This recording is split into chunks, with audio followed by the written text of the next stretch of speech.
Going live in three, two. Testing, testing, 1, 2, 3. Testing, testing, 1, 2, 3. Testing, 1, 2, 1, 2. Hey there, hi there, ho there. This is Ralph Hayes Jr., RH Jr. Reality Check coming to you live over the internet. Or a series of tubes known as Boob Tube, we call YouTube, bringing you yet another broadcast. Second time today, holy shnikes. That's an actual word. Of a little thing, my contribution to the clutter on the internet. A little thing I like to call Spleen Squeezins.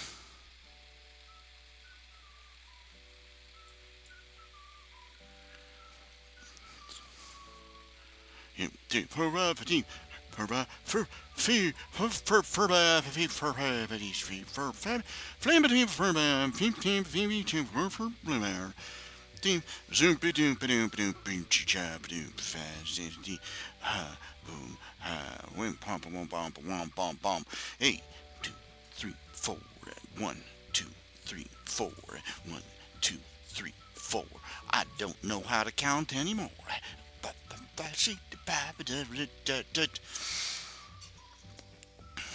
Well, now that I read from the actual Data of Hate, the library, the Library of Hate, and I'm now officially a racist bigot, racist, sexist, Islamophobe, homophobe. What else is there? Let's see, racist, bigot, Islamic, homophobe, xenophobe. Just, I'm out.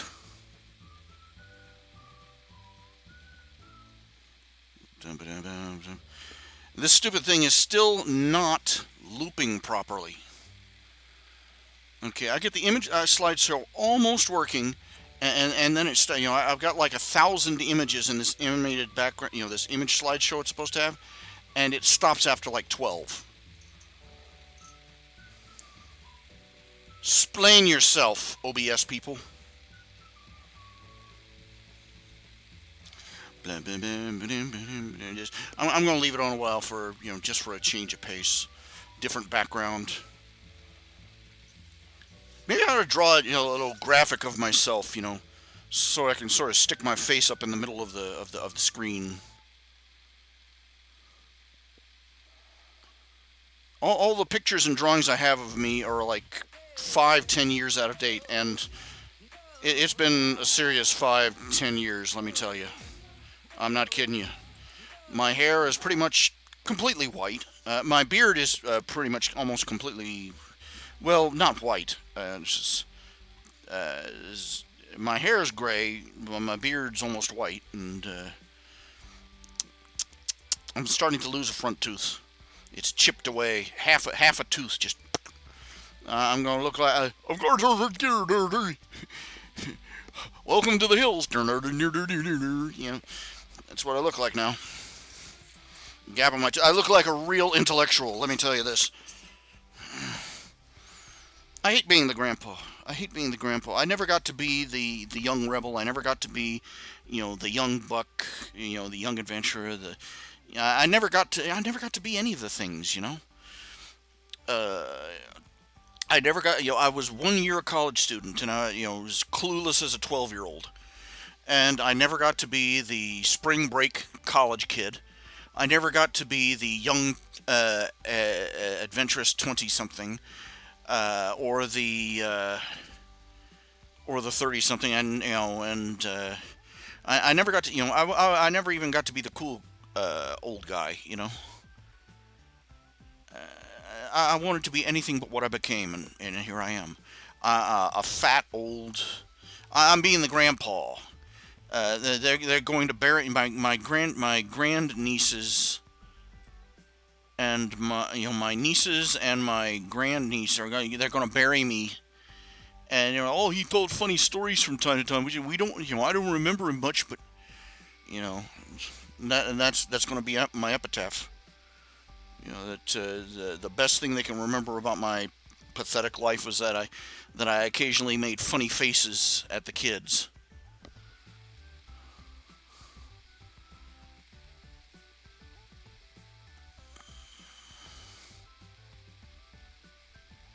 I lost everything.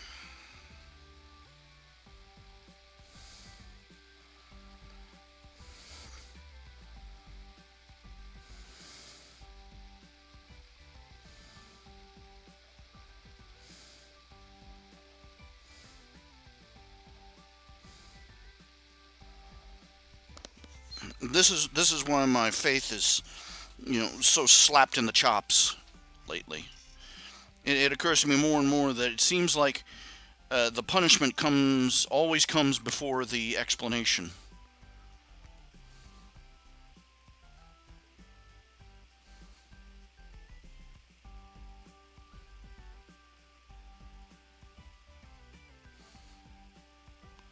As a Christian, my life completely goes off the rails, and I can't figure out why. And suppose I'm supposed to spend hours and days and weeks and months and years in prayer and meditation and hobbling my way up to the prayer rail at church to try and figure out what I've how I've gone wrong.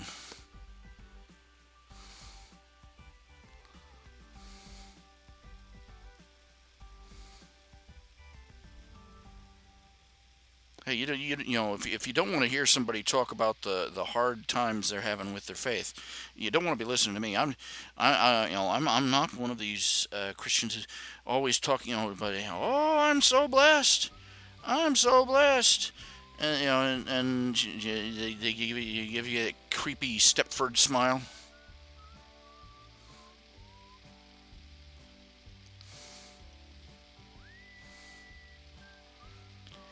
And they're like, the most important thing in my life is Jesus. It's just, they could be completely, I've met sincere Christians. I've met passionate Christians, and I've met a lot of people who are way better than me. Let's put it that way. And there are people that are genuinely richly living their life as Christians, living for Jesus, living for God, and it's a beautiful thing to see. And then there are those other people,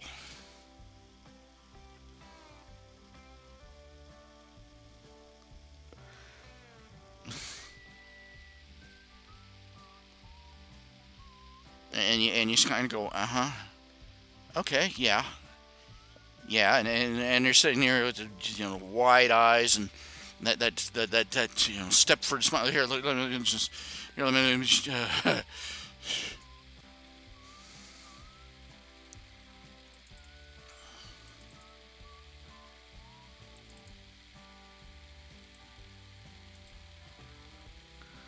where is he?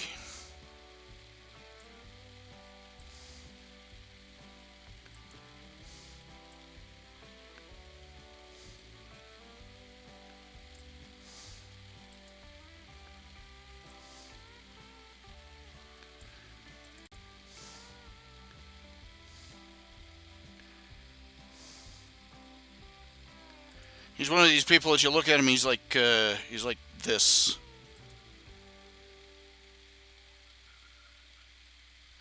That's the closest I can get to that image.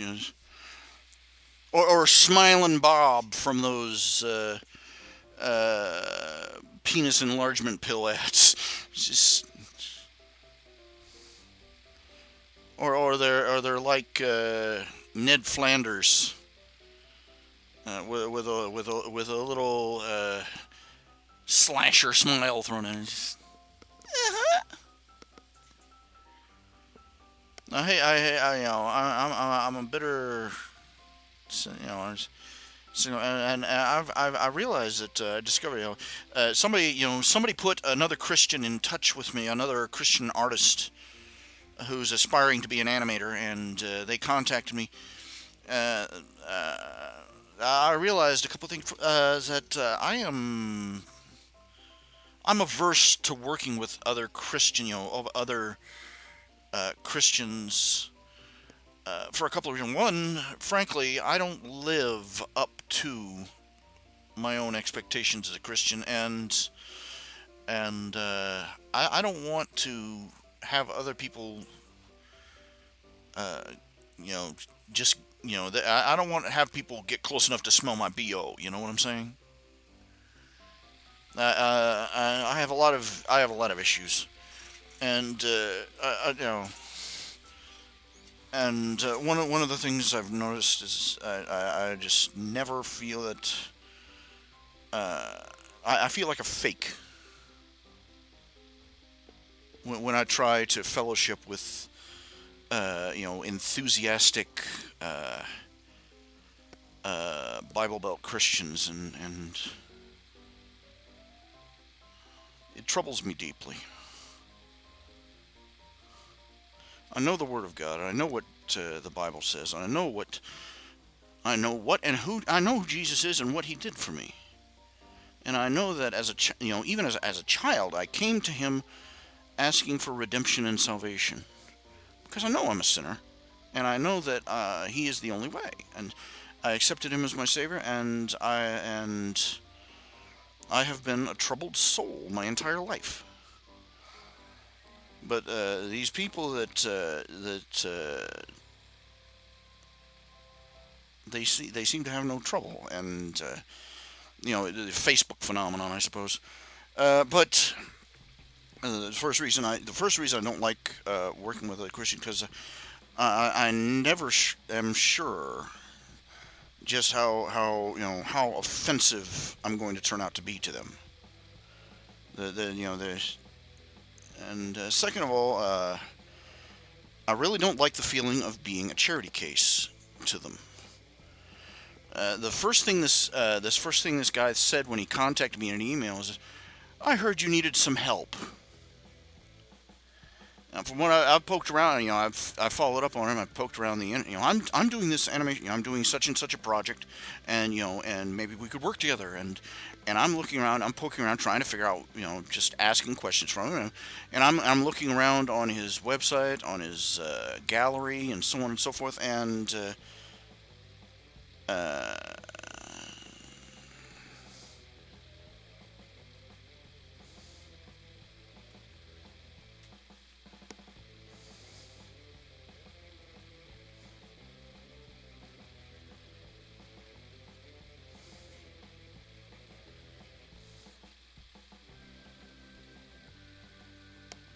and I looked at it. This guy. I don't know if he's I haven't seen any signs that he's a serious professional of any sort. He's just a very talented. He's a very talented artist, and I'm digging around trying to find proof. He's just a very talented deviant art artist who's got a pet project he wants to start, and thus far it's only him. And I can't help feeling a little bit patronized with how he approached me. I'd probably deserve to be patronized, but there you have it. Kaplick! I'm going to keep him up there for a while. Dang, where did they find that actor? I mean, I've seen some actors with the bug out eyes. That guy's cornered the market. But anyway,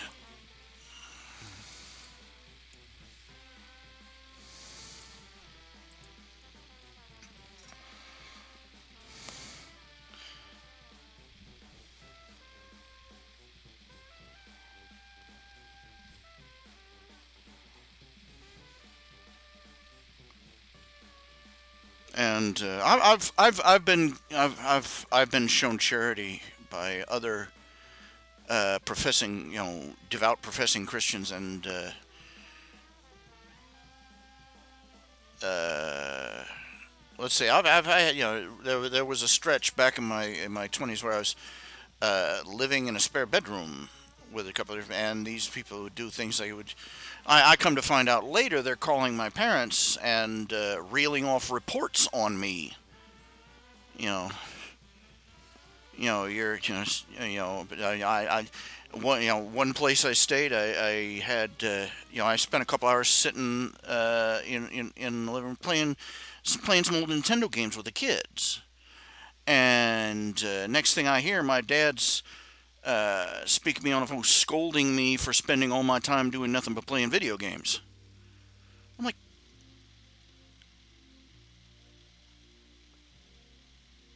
I had nowhere to go. I was nowhere to go and no way to get there.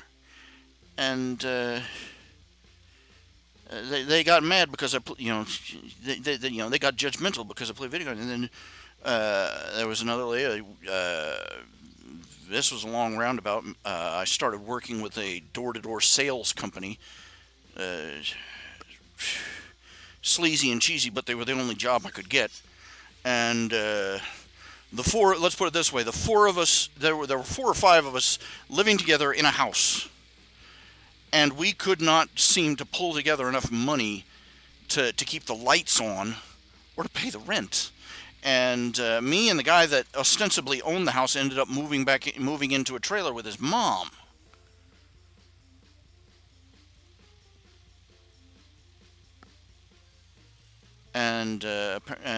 This this lady, I did what I could to chip in. I brought in, down in Florida, it's fairly easy to get on food stamps. I brought in food stamps. I did what I could to pack the larder, help pack the larder, and things like that. But she was calling home to my mom and dad again, like I was like a true little 12-year-old, talking about how how I was listening to loud rock and roll music in all hours, and how I was watching nasty actors on TV. I tuned into I had tuned in one day to a comedy channel on TV, and uh, and apparently this deeply offended her, and she's just ran off to tell mommy and daddy like I was like a disobedient little 12-year-old child, and I'm like, this is how people treat. I'm a grown adult, and I'm on the skids, but they're treating me like they like a 6-year old child, and talking, and any discussion always seems to revolve around when these people are helping you out. It's all the discussion always revolves around, we've done so much for you, and nothing you can do in return changes that.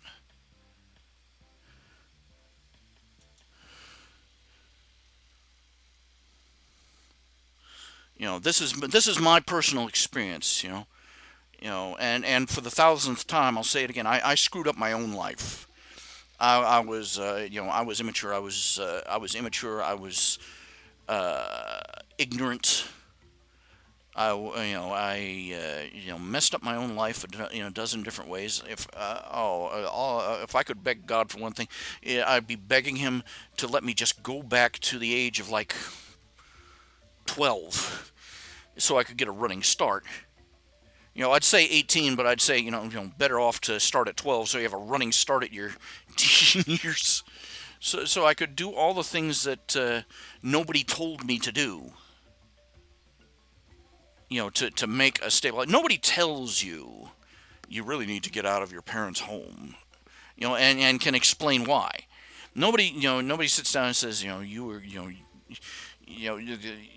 I did, I wasn't one of those teenagers that was crazy about cars or anything. I wasn't desperate to get a car. Wasn't, you know, but now looking back, if I'd have done things just a little bit differently, my whole life would have turned out different. Of course, doing things differently, the way I'm thinking, would have required foresight that Nostradamus would have bragged of. Now, anyway, I'm reluctant to I'm reluctant to get on board with a Christian project. First of all, because I don't believe I'm up to the standards of a good, decent Christian group. And fellowshipping with others. I so desperately want to. I never get off my butt and do anything about it. But I really need to find a church, a church family somewhere around here, a church to become a member of. To, even if I can't get out of the house, I can, telepresence or something. Get the sermons on tape, something.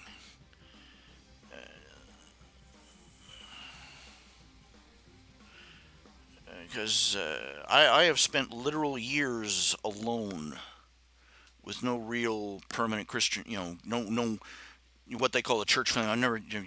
I'm not a member of any real church,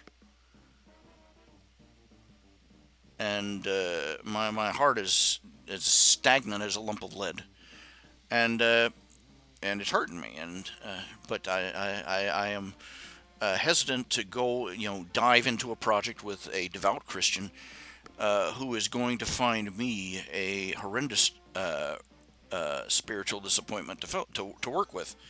And secondly, because I don't want to be, because I have worked with other, because far too often Christians come across when they want to work with you, they treat it like they're doing you a Christian favor in the name of Jesus, and they patronize to you, and and they treat you like a child. I just doing it because I care for you and Jesus. And I'm too old for that. I'm 49 years old. I'm long overdue to be treated like an adult, even if I don't deserve it.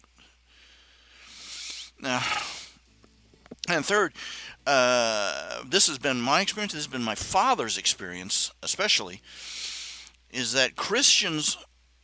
This is sad to say. People who profess to be Christians will treat you in business in a shameless fashion that a secular non-Christian person never would dream of doing.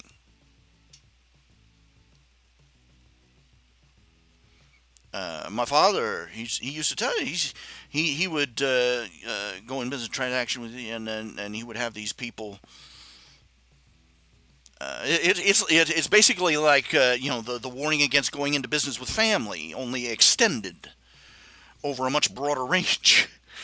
Because my father is, several times they cheated him.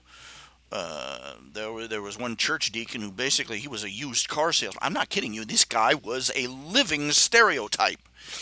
Uh, I mean, it was frightening. He was like he came from Central Casting. He was short. He was balding, not bald, balding. In that way with the comb over. Yeah, and the mustache. And he had a little round pudgy head and a little beer gut, and he wore, I'm not kidding you, he wore plaid. Like a stereotypical used car salesman. And he was a used car salesman. That's what he did. And I'm like, the legends are real. But he was a deacon in the church. And he sold the church a building. He sold the church a building. It used to be a funeral home. The building was a white elephant. It was falling apart at this, and the repairs needed were monstrous. And we lived in the top floor of the darn thing. It was the most spacious living arrangement we'd had in years. I actually missed that darn building, doggone it. We went in there. The ceiling was leaking. When it rained, water came out of the light fixtures. There were mushrooms growing out of the carpet. That kind of bad prepared. And it was just a mess. It was just you could dump gallons of tar on the roof and it would just suck it up and ask for more.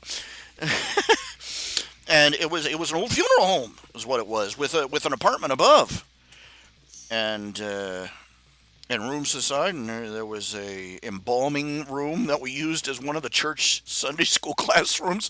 Well, just nightmare, traumatized for life, and the building was rumored to be haunted to boot. Oh man. If I was able-bodied again, I would love to spend a day just traveling back to all the places I lived over the course of my life, just to visit, for a couple of hours, just to look at the place, assuming it's still standing. But this guy, he goes devout Christian. He sold the church a vehicle. It was a lemon. He sold the church to the building. It was a lemon. And I mean, this guy should have run a lemonade stand instead of being what he was. And my father, let's just say he had, I think that Dad just did business with him for the sake of the color he added to our lives. But sweet guy, Sweet guy. His son was my best friend while we lived there,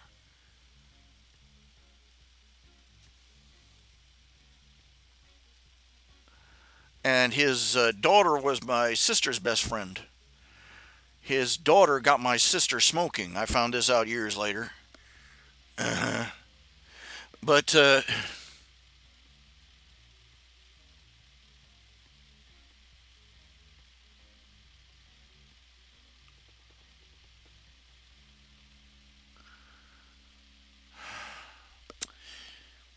it's startling. Christians, they'll treat you like they'll treat you like your family, which means basically they'll shaft you and think you'll tolerate and roll over for it. A secular businessman will, a non-Christian businessman will not do that. That's a depressing fact. But it just comes from the attitude Christians have that fellow Christians are family, and you can't think of a worse arrangement than to go into business with family. What a tragedy that is. Now, what does that say about me? It's so sad that. Hey, Daniel Meyer! Long time no see. Long time no see. Kaplach! Glad to see you come aboard. I already did a show earlier today for 3 hours. I'm just at ends with myself. I figured, more show. You know. And let's see here. Just the image slideshow doesn't work right. The image slideshow does not work right.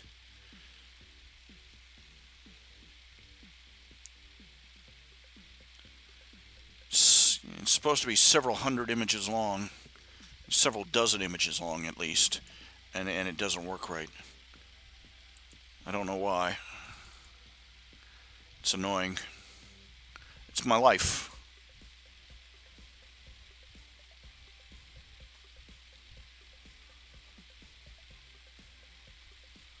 Oh, it's bopping to the music. I never noticed that. Oh well, how about that?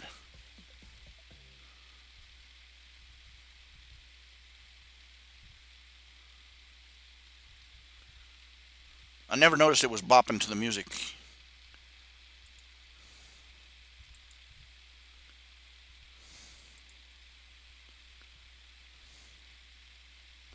Hey, hey, Denny man. I got your commissions. Uh, I've only really scribbled at them a little bit. But, they're in the works. Everything's always in the works. Everything's in the works. I'll die with a stack on my chest of stuff that was in the works since 2017.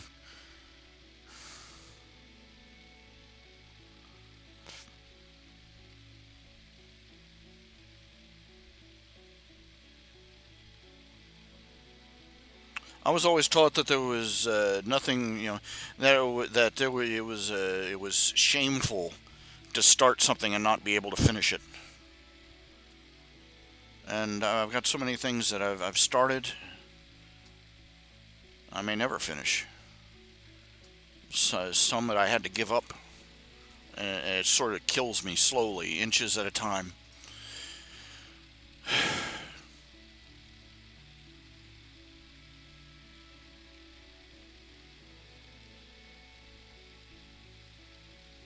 Okay, I'm getting morbid.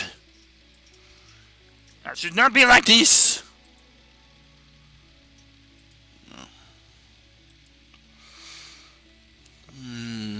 Let's see, a Christmas card. Let's see. No, that's not the Christmas card I was looking for. Stop that. File, open. Dump a dump a dump dump dump folder with commissions.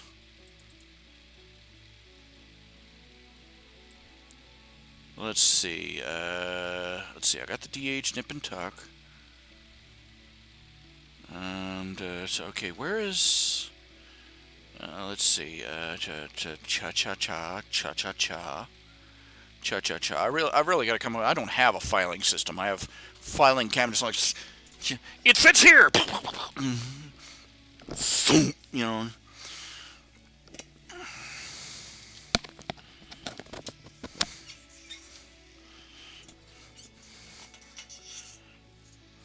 I'm gonna be a special guest star on Hoarders one day.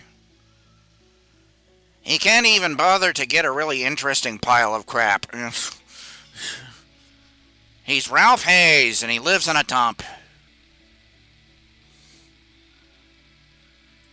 I'm tempted, if I could just, transmute my, if I could just wake up my trailer was in a dump, and I was living in the corner of it, I'd be fine with it. Because you live in a trailer in a dump. Nobody's going to give you crap about how your house looks, or has you.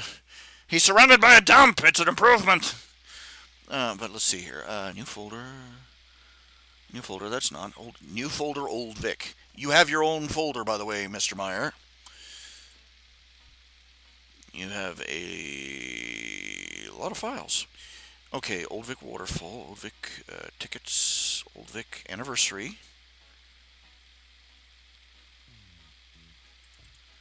Is this it? No, this is the old one. Stop that. Okay. Turn off plan 9. Turn off plan 10. Window capture. Okay, file. Open. I know I started a sketch of the. I really got. I've labeled all these. I've labeled several of your pictures I did for you anniversary, and it's gotten a little confusing over the years. So let's see here. Old Vic something. Old Vic. I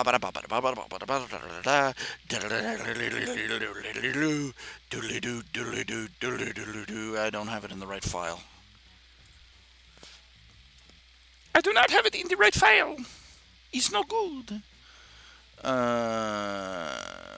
Coyote. Daniel Meyer's wife and otters. Yeah. Move this over to Old Vic.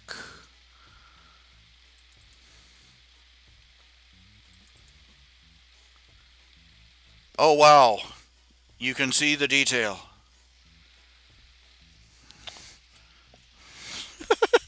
I didn't really, I was half asleep when I was doing this, so I didn't realize how little I'd done. I was, oh, that looked good.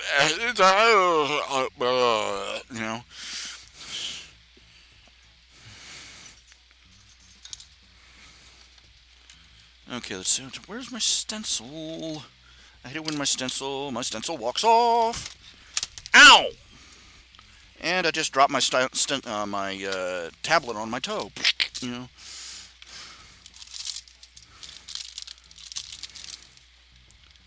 Feet like shoe leather.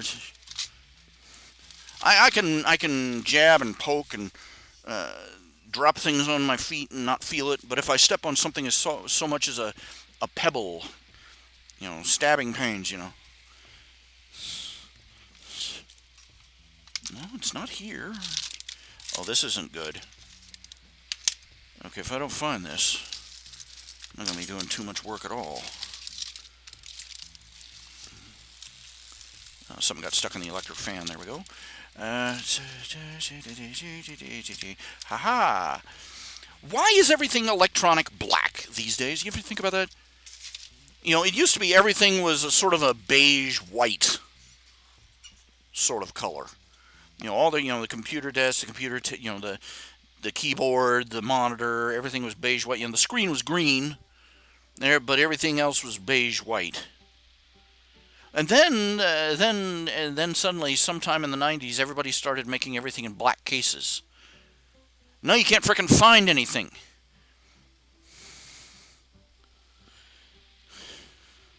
Keyboard, black. Monitor, black.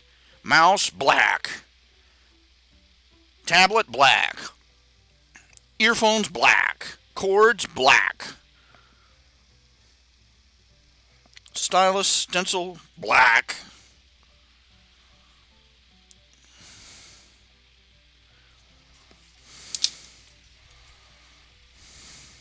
Recharge cord, black. That's a real fun one. Every last one of us has a box from dating all the way back to the 1980s full of cords that connect to nothing. We might use it someday. You can't bring yourself to throw it away. This was valuable crap, and you spent a lot of money to get it. And now you can't get rid of it, and you can't bring yourself to just chuck it.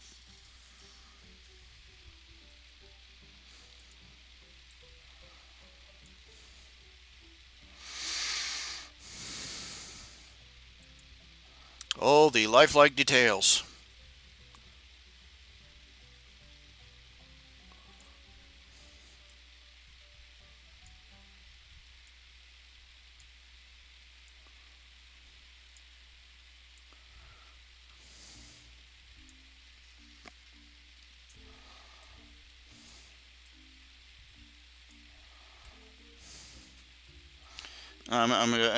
This is phase one scribble.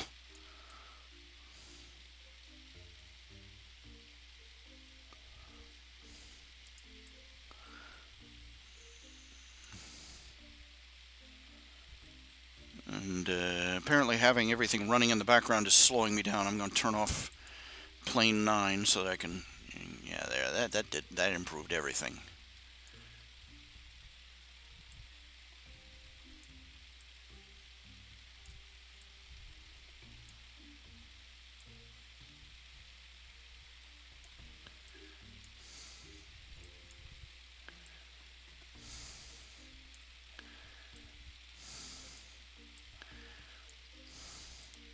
I don't know why. Most of the drawings I do of your wife, she ends up wearing that pink-ish outfit, pink dress. I don't know why. I think I have a hang-up. Uh, Otters in pink,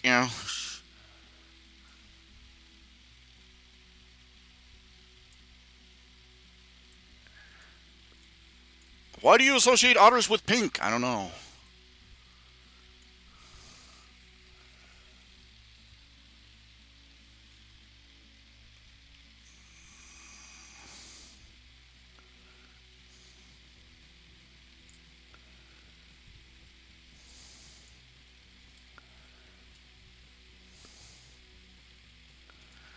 And sort of a sidewise pose.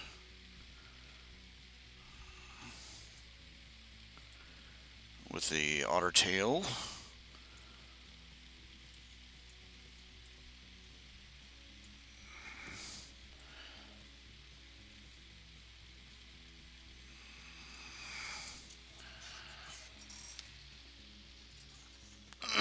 When you're an artist, your life consists of most of your life.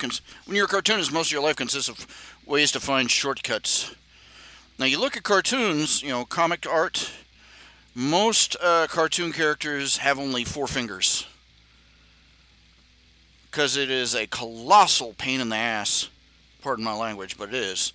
It is a colossal pain in the tuchus to get 4 fingers on a hand. Don't ask me why. Don't ask me why one finger makes so much of a difference. It just does.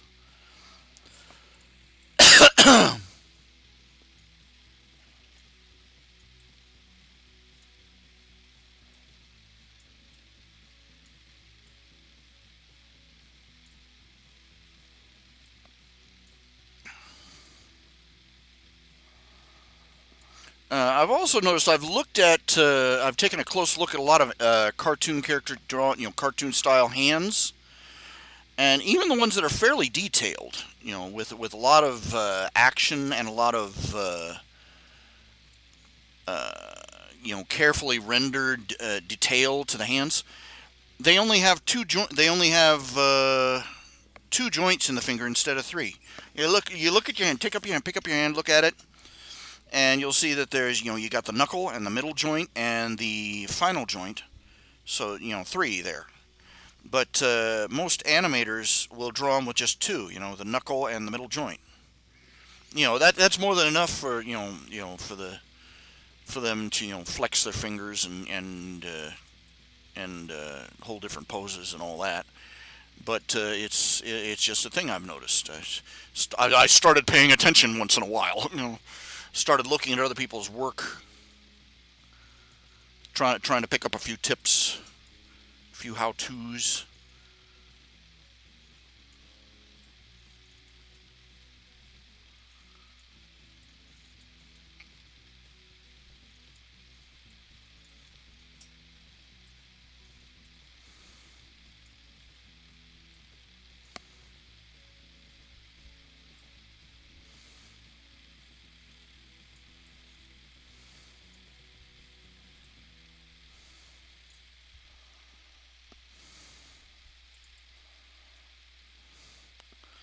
Little, little cattails here, and a few cattails here.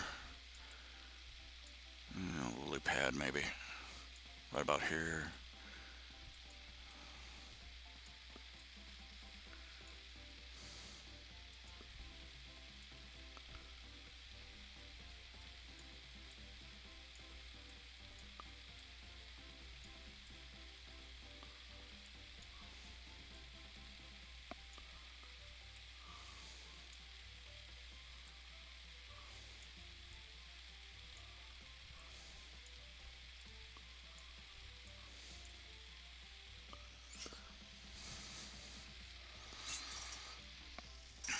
I saw a video once of some otters begging to be fed at a zoo.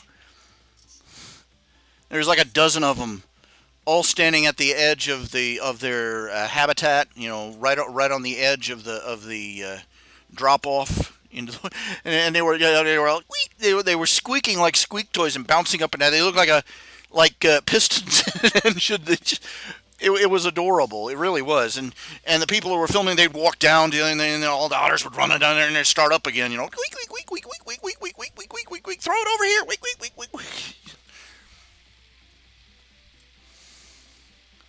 It was just one of those things. Where does it all end?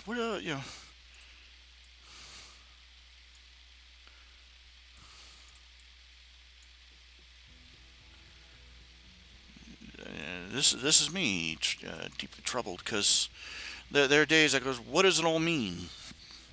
The message of the Bible is about the past, the present, and the future of humanity and life and the universe and God and everything.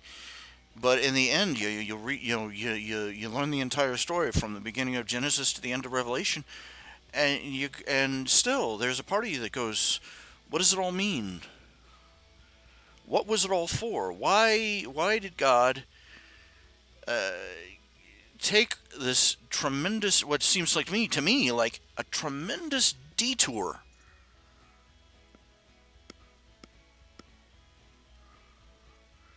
to drag all of humanity through tens of thousands of years, and then uh, you know end cut it, and and pick up from there. And I'm like, why? What was the point?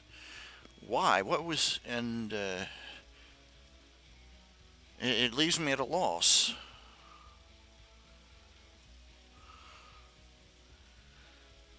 Yeah, ever since I was a child, I was going, okay, he knew what the devil was going to do. He knew what the snake was going to do, and yet he dumped him in the Garden of Eden anyway. Why? And I've heard a lot of people speculate that humanity couldn't be anything more than what it was without some transition. And I'm like, whatever. It's really not an explanation, because it seems a very lossy process. If the universe, if life on Earth, if everything that's happened on Earth was all some sort of factory project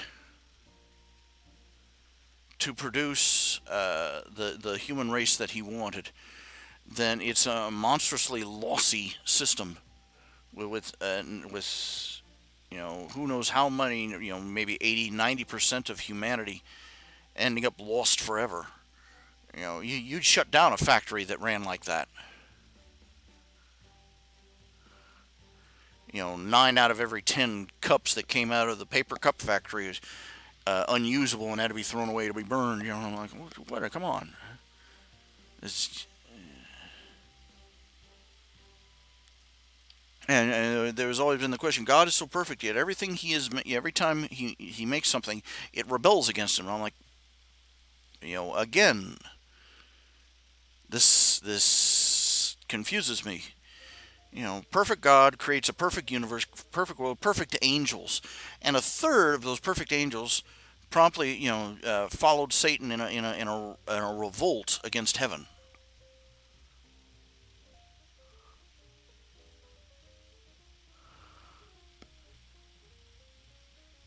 God makes humanity, makes heaven, makes earth, makes the garden, makes a perfect world, a paradise, and boom, he turns his back one day, and the next, they're under the apple tree,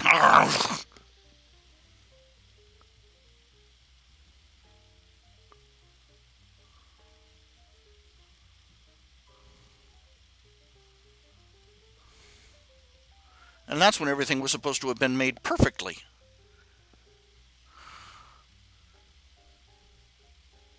It's outside my comprehension. It's probably outside of any mortal, finite being's comprehension.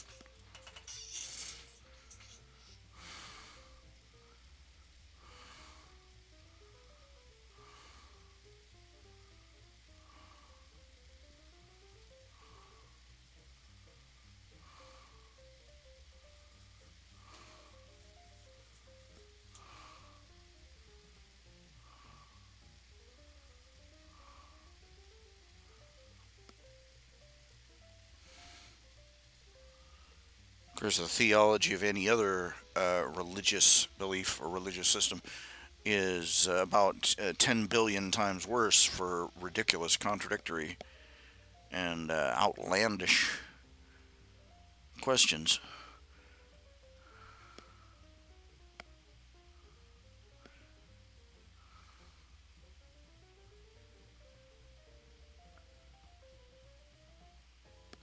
I have faith that, I have hope that there will be answers someday. It's a little vexing that we don't have them anytime soon, or especially not today. But they're out there, and they'll be given someday. Someday I'll understand. Not today.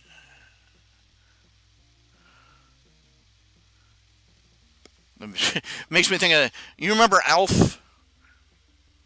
Alf, the TV show with the alien, and they had the episode where Alf found out that he was the first child, and he had been born in wedlock.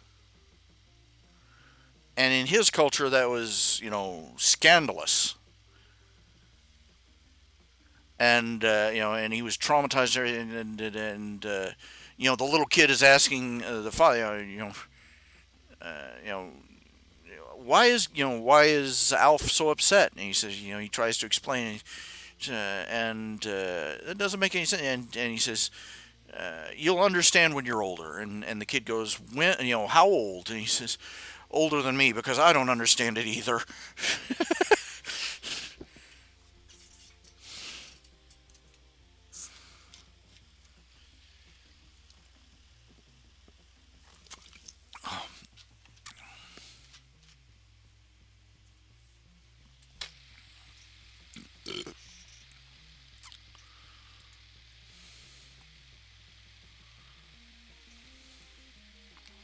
Oh, good grief. Well, California was going to, we always thought that California was going to break off and sink into the Pacific. We never thought it was just, everybody was going to run out onto the farthest ledge and jump up and down.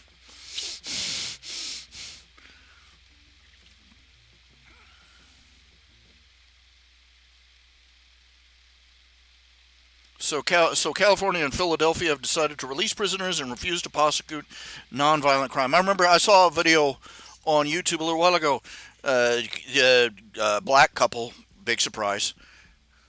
Hey, I'll read you the stats later. But black couple walks in, they just walked into a store and started loading up, and then walked out without paying. Nobody did a thing. What a surprise! Now, I've heard that the latest is this. I heard this from Ben Shapiro, is that England is taking a different approach. In America, we're shutting everything down. And demanding, basically asking everybody to sort of shelter in place and go into a quarantine for basically 8 weeks. How many weeks has it been? One, two? We're in trouble.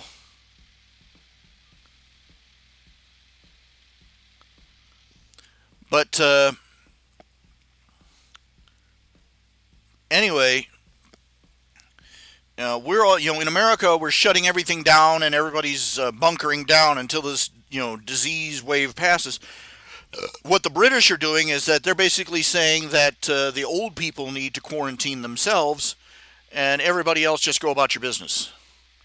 Because their thinking is that the disease is only dangerous to people who are elderly or have pre-existing medical conditions. It's only really dangerous to those people. Everybody else, it's basically just a really aggressive flu.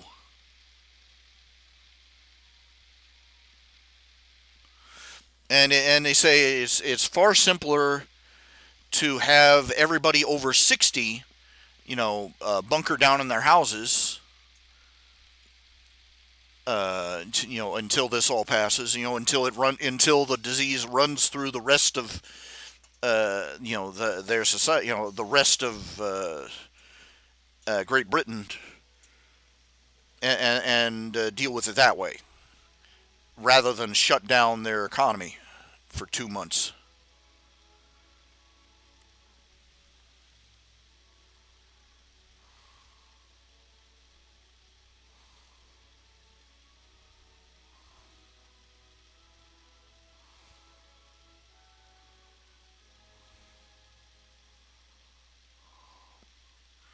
So time's going to tell.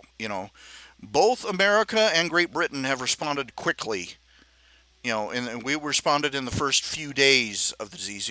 We responded faster than China did. We responded faster than Italy did. So we may have a lid on this, and it remains to be seen whether America's approach or Great Britain's approach is going to be the better one.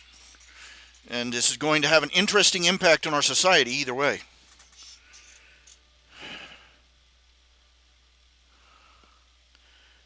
Uh, I had a thought that was passing through my head, and I forgot what it was.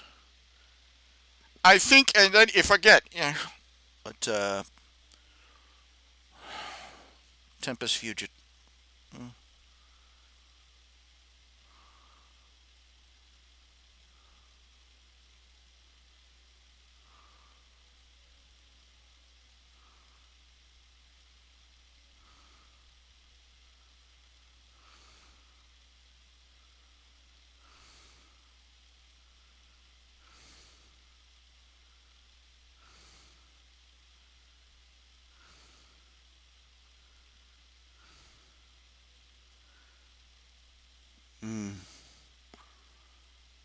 Anyways,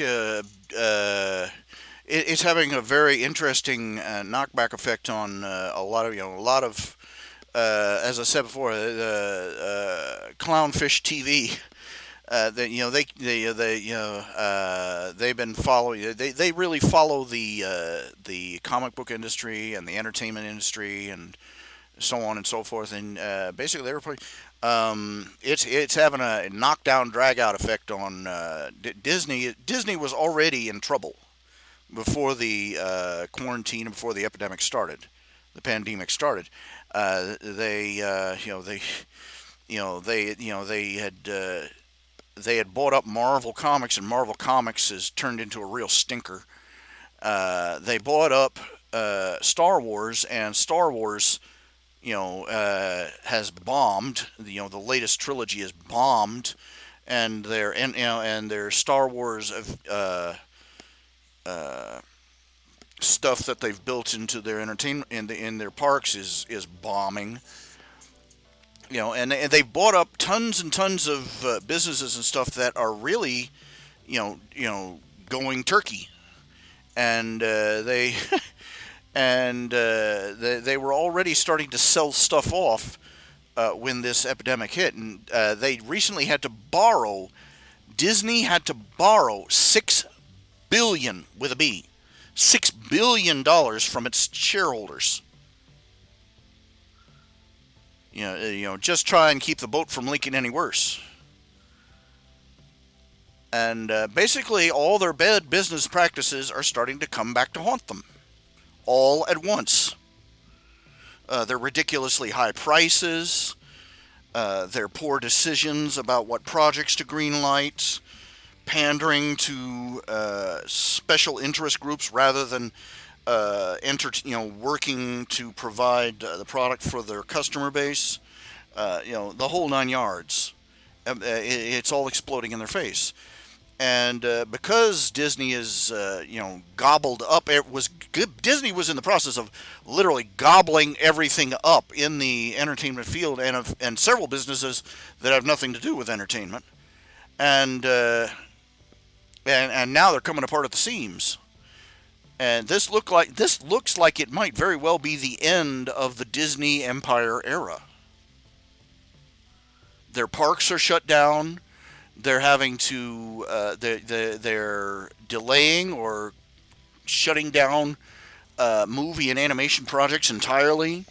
They're sending all their workers home, and the whole 9 yards.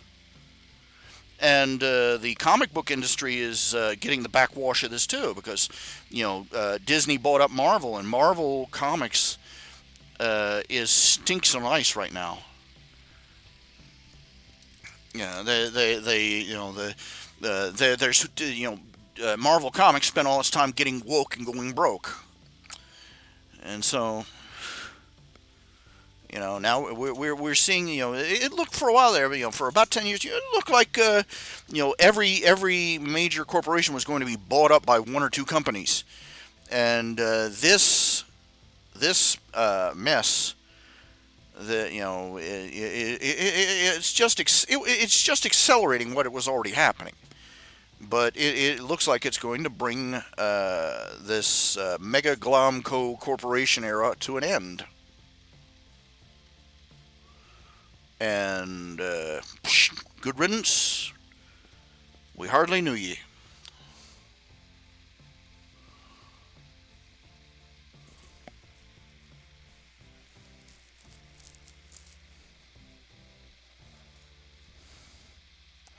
Oh, that's nasty. Some inmates from a Dallas County prison showed up in the prisons today. 75% of the inmates haven't been tried or convicted of anything. Oh, that's not good.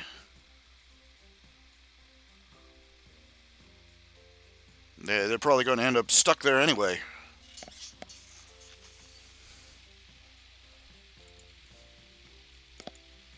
Is what I'm thinking. I'm assuming that's what you're thinking too.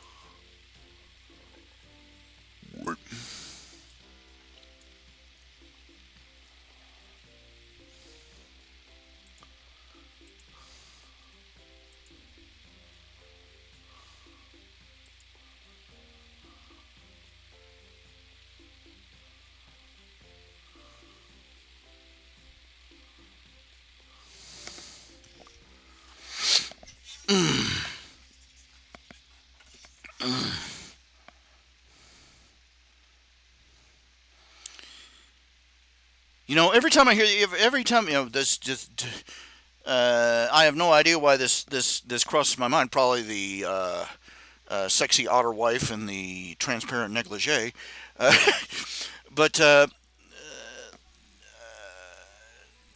one of the the phrase that I've always heard, the phrase tasteful nudes, and the first thing, every time I hear the phrase tasteful nudes, the first thing I almost hear it in my head. Some guy going, nom, nom, nom, nom, nom, nom, nom, nom. Who are we kidding here? People did not buy all those classic nude pictures. That everybody posted in their galleries and in their mansions and everything. Yeah, they didn't buy them titties for class,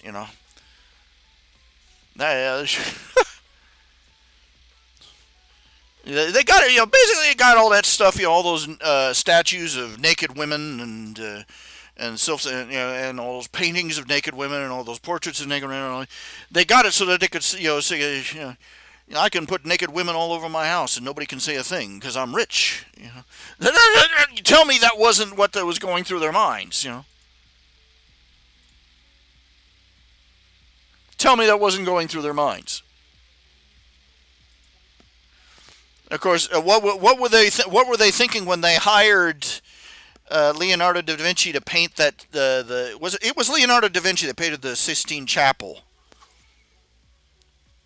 And there are people that have analyzed the picture, looked at the poses and such, and where certain characters are, and they believe that Leonardo da Vinci had issues with the church and was subtly insulting them. Uh, with almost hidden messages and such in the imagery of the church that he painted on the ceiling of the Sistine Chapel. And I like the meme. It says Da Vinci. All right, yeah, fine. I'll paint your Sistine Chapel.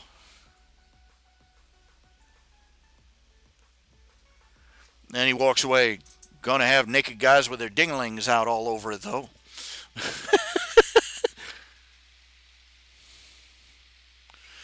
Oh my, oh my, oh my, oh my, oh my, oh my. What can you think? What can you think? What can you say? What can you see? What can you do? Uh, I feel old. I feel so old. I'm 49. I'm officially 49 as of March 18th.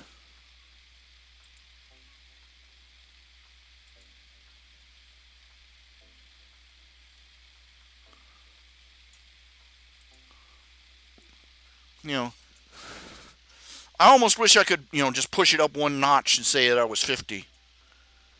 Saying you're almost 50, doesn't exactly carry the same weight. Have you ever met somebody that you told them how, you're feeling tired, you're feeling like, you've been beat to death by old man time, and in comes somebody and you say, and you talk about, I'm just feeling my age right now, and they ask you how old you are, and it doesn't matter how old you are. I'm 38. Oh, I'm 40. I'm 45, and they go, oh, you're just a baby yet. Yeah, you're right. Shut up and give me my bottle. Wah. Uh, choices to make.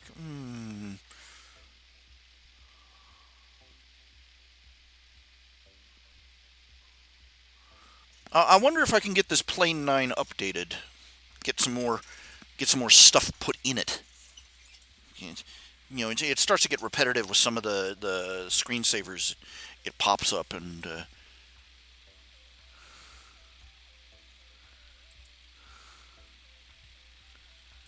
there's probably a Plane 9 program somewhere here. I'll just see if I can find it. Memo.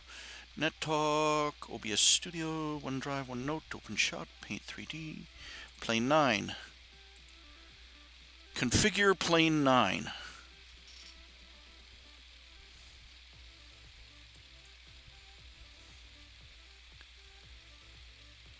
Dun dun dun dun dun.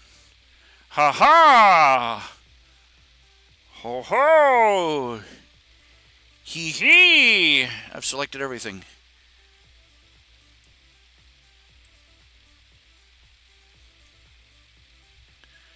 Selected everything I could. Selected everything. Did I select everything? Okay, those are the scenes. I'm going to see if there's...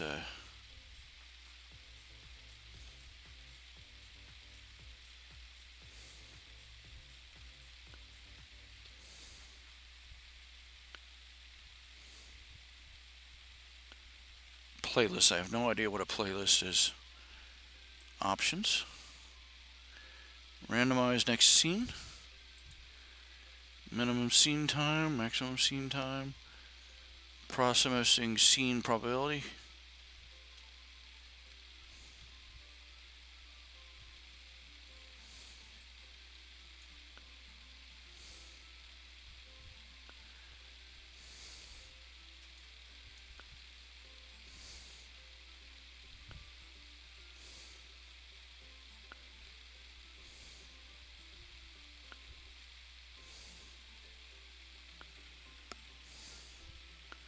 Okay.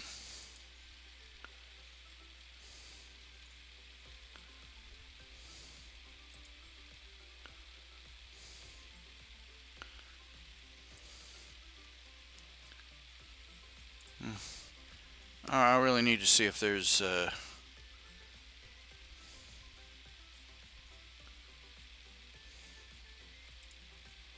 I really need to see if there's a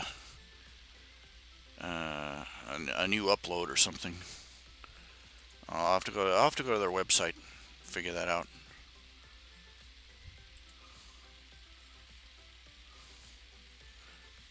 Yeah. Crap. You're talking to a guy who's looking back and thinking, 50 to 55 goes fast. Dude, I'm still looking up going, wait a minute, I haven't had my 21st birthday yet, have I?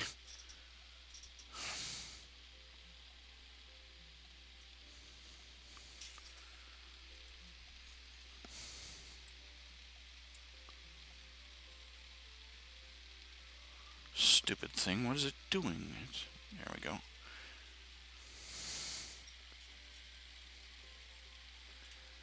Uh, Crap.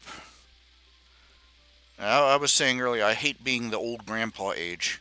Because I'm not going to be the cool relative anymore. I'm never going to be the cool relative. I'm going to be the funny old guy. Yeah, if my nieces and my grandnieces remember me, they're going to remember me as the funny old guy, that they saw once in a blue moon, lived in a trailer, and that's all they'll remember about me.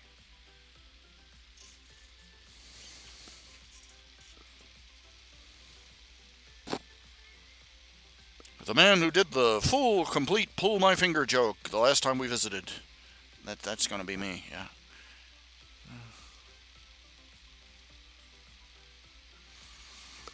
Do you know that Carmen Electra is almost 50 herself? Carmen Electra. Hot dang.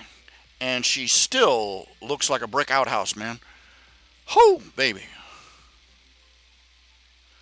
That's scary, man. I mean, even plastic surgery cannot account. I've seen what plastic people who've, tried to preserve their youth by plastic surgery look like.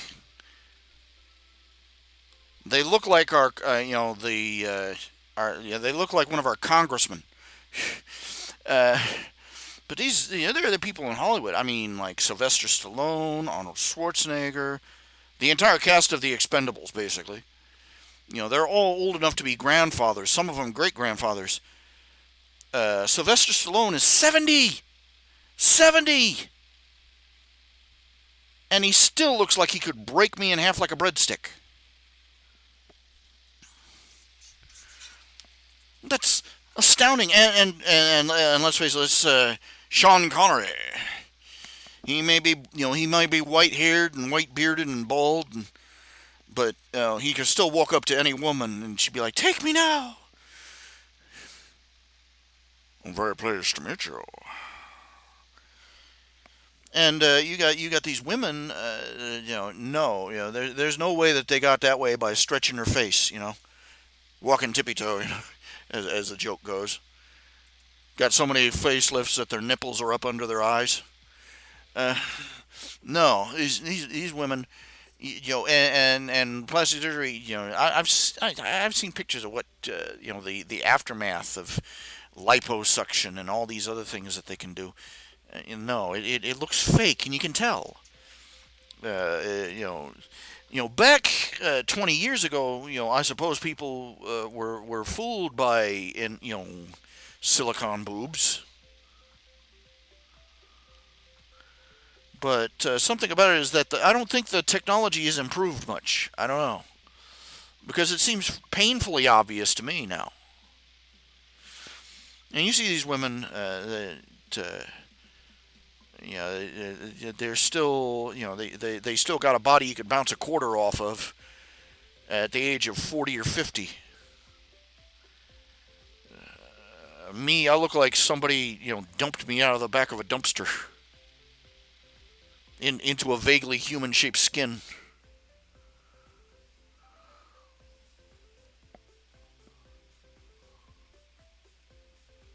Of course, they have millions of dollars. They can afford trainers and specialty diets, and as well as plastic surgery. They can afford all these other things that you can do to keep your body, and they can afford to spend half their lifetime working at keeping that body in shape.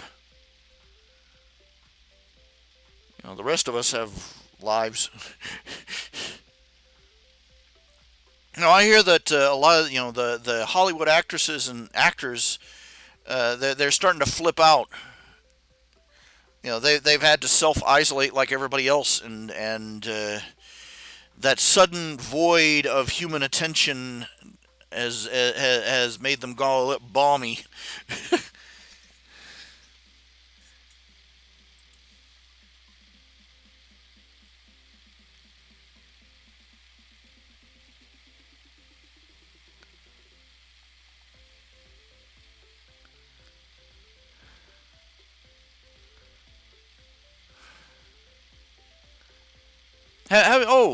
Health wise speaking, have you and your wife managed to get one of those little I don't know what they're called, the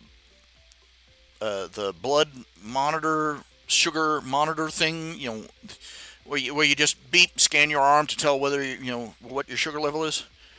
I saw it on TV, and it looked like one of those little stick up room deodorizers stuck on your arm, and I'm like, that looks uncomfortable. That looks very uncomfortable, and especially if it's using a needle stuck into your arm, and I'm like, eee. But if it helps keep your blood sugar under control better than anything else, go for it. But yeah, I think the technology has a few wrinkles to work out.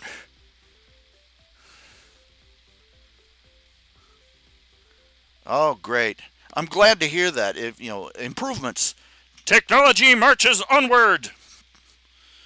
I hope she's feeling. I hope it helps her feel better. I hope it.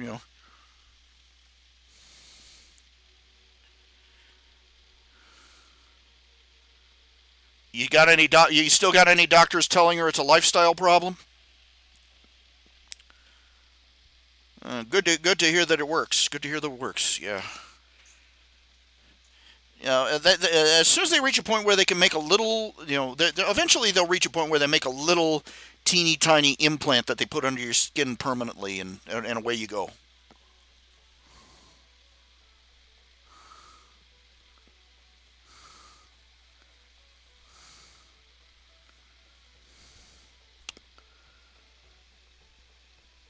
It's a whole new world, man. When I will, you're old enough, I'm old enough. We both remember when they still used needles in IVs, steel needles. Oh, yeah, yeah, yeah, yeah, yeah, yeah, yeah. Now they've got those little those little Teflon tubes, flexible Teflon tubes, so that you don't have to keep your arm perfectly straight the entire time. Little things like that make the world. Oh, that's dandy. I don't know what those numbers mean. I have no clue. She's dropped her XYZ to the ABC with a 7 by 12 to 3.141. And I'm like, good on you.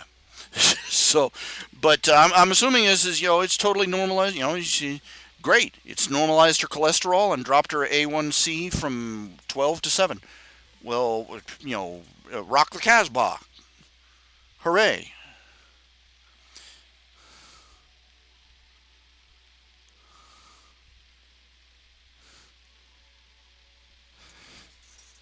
It's science, bitches! But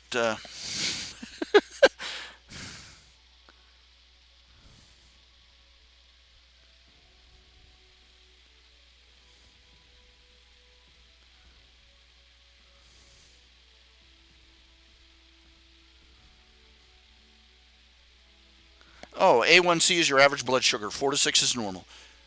Well, good on you. She's just so sweet. Okay.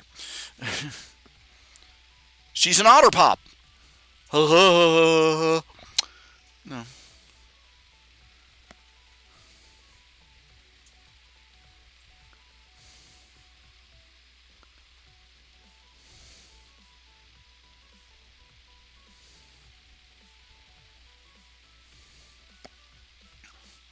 I don't know if you saw it last night. I'm just showing off now. That's what I'm on the TV for. Well, I'm not on the TV. I'm on the internet. I'm on the tube, man. I'm on the tube. No, I'm not. But I can fake it if you want. Let's see. Where is it? Where is it? What am I looking for? What am I looking for? Oh yeah. Okay. Window capture 2. Oh, I turned off the program. That doesn't help. That helps nothing. Okay, let me turn on the art program. I'm turning on the art program. Now I'm a bonkers I'm a bonkers fan of My Hero Academia. It's Japanese. It's where I go for my real for my genuine superhero comic book fix. Because DC and Marvel suck at this point. Anyway,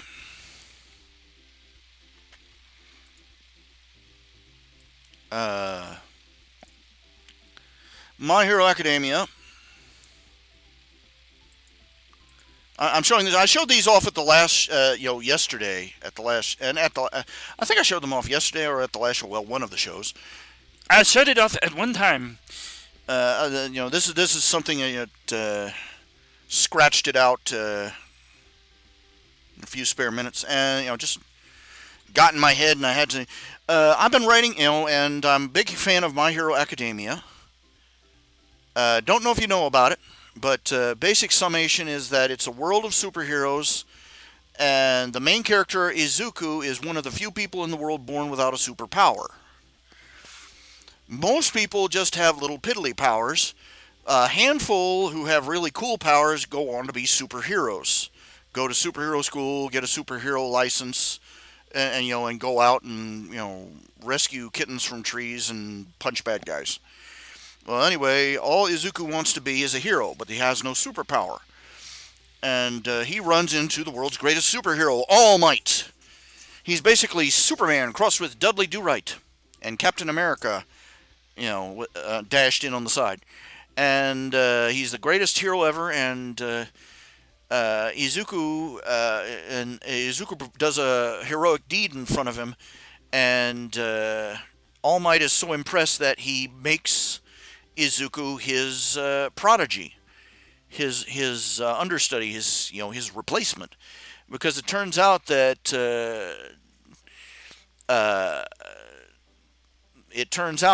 All Might he's been on a decline. He was badly injured with a battle with one of the world's worst villains, and he's been hiding it, but he's become weaker and weaker as time goes by. He can only superhero for like 2 or 3 hours a day before his energy poops out, and he has to pick a replacement because he has the rarest thing. He has a superpower, a quirk as they call him, that you can pass down to whoever you want, and it's a power called One for All, and he picks Izuku to take One for All, and Izuku, and the whole story is about Izuku taking this power, learning to control it, and becoming a hero, going to UA, the most prestigious superhero school in Japan. Well, anyway, Me being me, I have slathered myself with multiple projects, and I have got several fan fictions I am writing simultaneously in this setting. I have a fan fiction where Izuku gets the power of Shazam instead of the power of All Might, of One for All. I have another where Izuku turns out Izuku is granted a strange power by a little old lady in a pushcart, who gives him a magic basically gives him a magic necklace that gives him rabbit powers and turns him into basically a 5 foot tall talking rabbit. It gets weird. There's another one where he turns into a My Little Pony. I'm freaky weird like that. There's another one where, let's see, I think that's all of them. But there's one in particular, it's called My Hero Academia Coyote. And what it is that through most of the story, Izuku, most of his childhood, he was bullied. And he was outcast because he had no quirk. And he spent all his time alone. And it's real, his self-esteem is really shot by the time the series starts. In Coyote, Izuku runs into a character. This is original character. The guy's name is Riley. He is an American child. They meet when they're both about 5 years old at school, and Riley has come from America with his family from America to Japan, and he helps Izuku fight off a couple of bullies who have been picking on him, and they become fast friends from then on. And Riley is he's a anthropomorphic coyote, and he becomes Izuku's his closest friend, if not his only friend. And he due to Riley's presence, Izuku is a lot more confident. And they plan on both of them. It starts that neither of them has an actual quirk, an actual power. And they're still determined to become superheroes. And by the time that they run into All Might, it's entirely different. Izuku is much more confident, and he's much more outgoing. He's also something of a prankster, thanks to Riley's influence. And just like in the original story, Izuku is he's something of a hidden genius.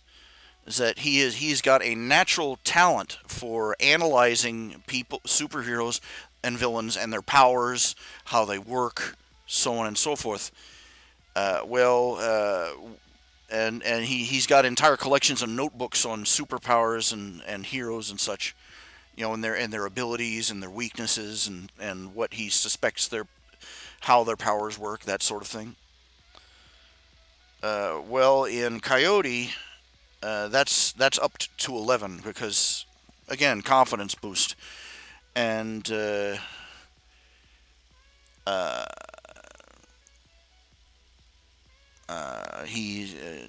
it's a very different approach. Well, anyway, this is the costume that he designed for himself in Coyote. Complete with all the information, all the different technical aspects. If you want to see why that's so different, here let me pull up a Izuku costume.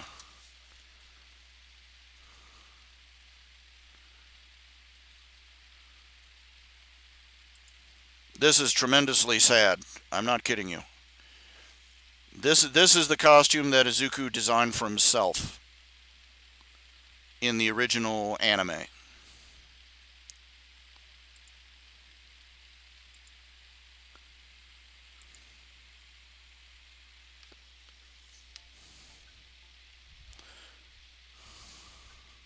He was trying to make something that was a tribute to All Might.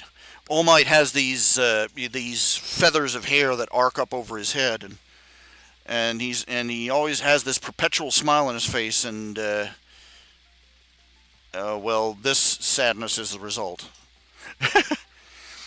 Anyway, the thing of it is that in My Hero Academia, the costume designs made for the pro heroes and the students, they're really kind of terrible, and many of them are horribly impractical and have all sorts of problems.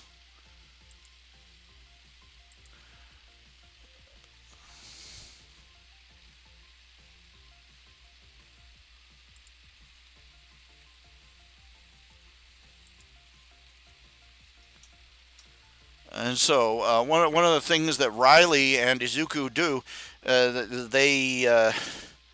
they try their hand at redesigning the costumes for the various heroes and others, and for the various pro heroes and hero students. This one here is the result of what Izuku and Riley designed for Izuku to use. He's outfitted for everything under the sun, frankly. And this, now there's one character called Midnight. She is a teacher at the school. She is also known as the R-rated heroine, depending upon the translations. R-rated, PG-13 rated, X-rated. Depends on who you ask. No kid. She's the no kids allowed superhero. She's the not safe for work superhero. Midnight.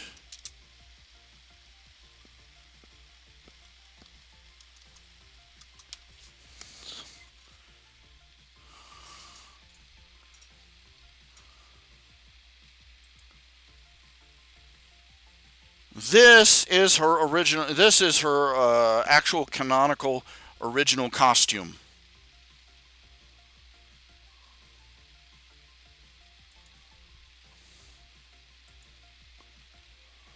This right here. Just a second. Changing it over.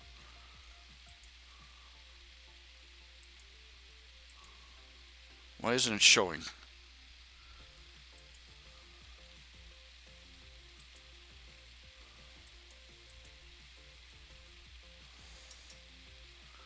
Doggone it.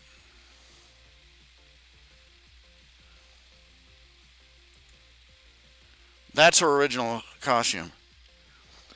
Her thing is that she emits a purple mist from her skin that knocks anybody out that breathes it. The thing of it is, she emits it from every square inch of her skin at the same time. So in order to control it, she wears a costume, and whenever she wants to release some of the gas, she tears off a part of her costume. Hence the R-rated superheroine. And I'm like, oh, this is terrible. And I couldn't resist redesigning her costume, and away I go, you know.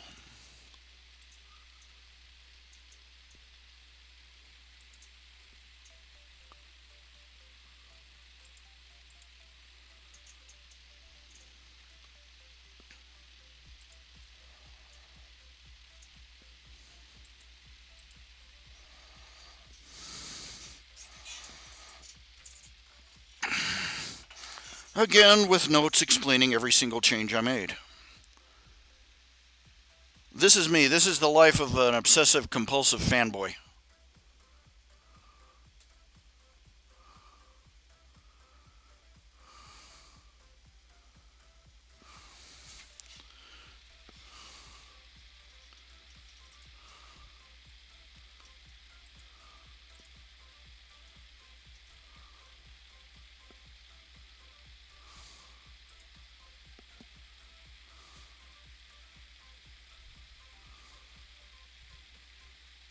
Fellowship of Heroes?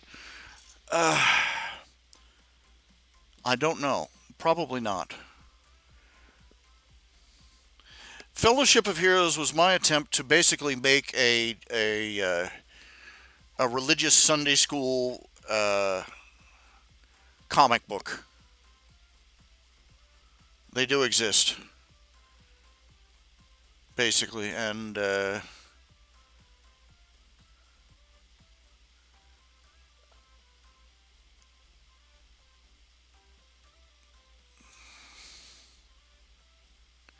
I found I was more interested in writing about the superhero world than trying to incorporate the spiritual message of the Bible, the message of Jesus into the story. And and when I tried to do it, it came out hackneyed. It was what it was, and there's really not much I can do with what it was. I don't know.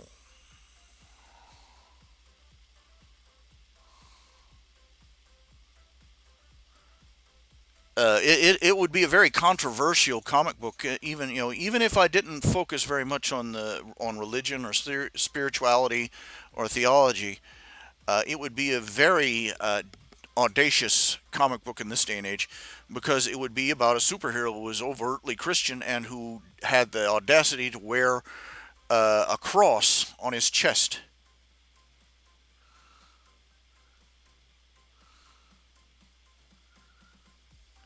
And you can imagine what kind of grief that a superhero like that would get. And you can imagine what kind of grief a cartoonist like me would get for making that kind of comic. And I'm not sure if I was going in with the right motivations or not in making it. I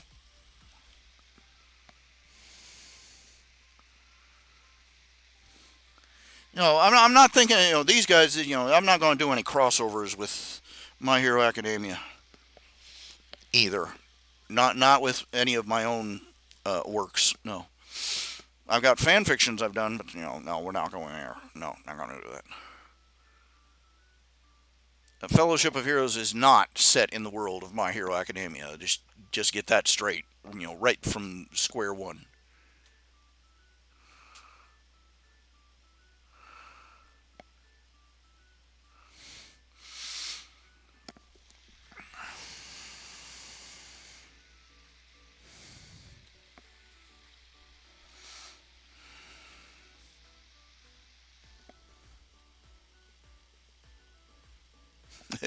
I will admit that I did enjoy writing some of that Fellowship.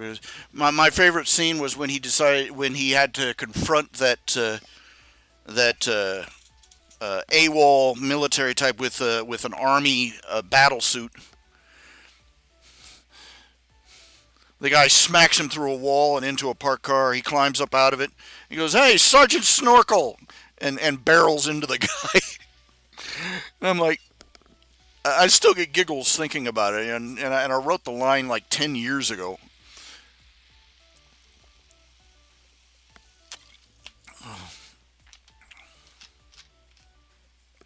I wonder how many people know the reference. How many people know who Sergeant Snorkel is? He's Sergeant Snorkel from Beetle Bailey. How many people know what Beetle Bailey is?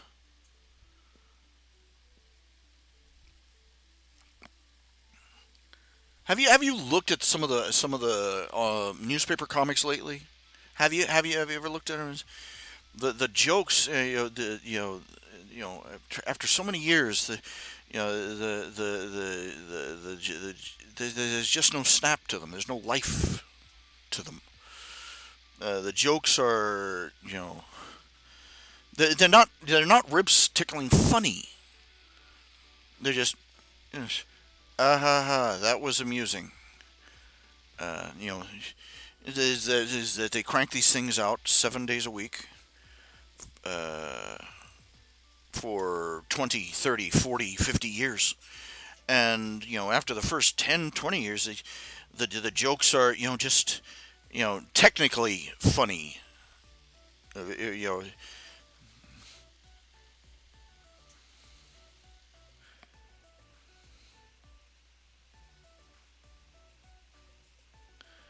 oh, that was a quip. Oh, that was a pun. It's basically like watching somebody tell the chicken joke 2,000 times a year. Why did the chicken cross the road? To get to the other side. Ah, I acknowledge your cultural reference and your pun. Amusement, amusement. I can't even restarting old stuff. I can't even seem to keep what I've got going. Pardon. Oh, that was woof.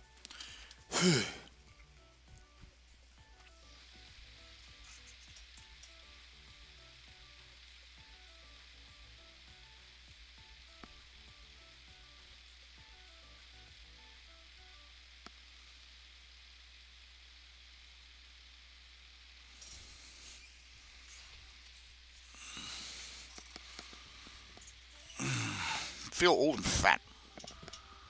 I am old and fat.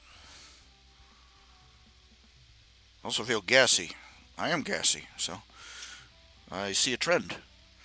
Uh, what was I thinking of? What was I thinking of? What was I wanting to do? I can't remember. I was wanting to be a better man than I turned out to be. That's what it is.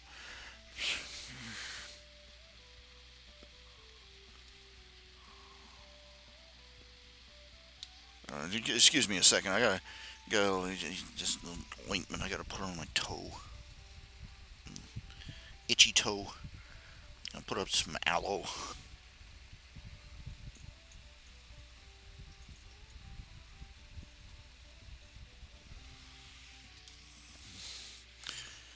One of these days, I'm going to take just the right medicine, and my entire body is going to unravel like a cheap sweater.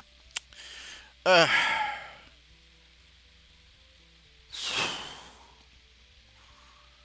life. Oh my. What else is in the news? The nation is run by morons. The shopping malls are filled. The grocery marts are full of morons. There's nothing new.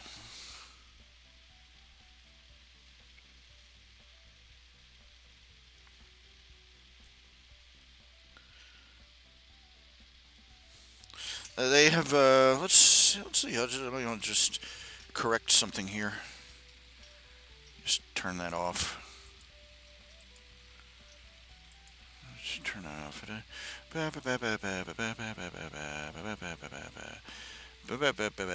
And why is that stuck? Oh, there we go. Green tiles. There's something, that's actually rather soothing. And we go from green tiles to laser rocks. Okay. Let's see here. Let's see. Big. Pardon me. Big yawn.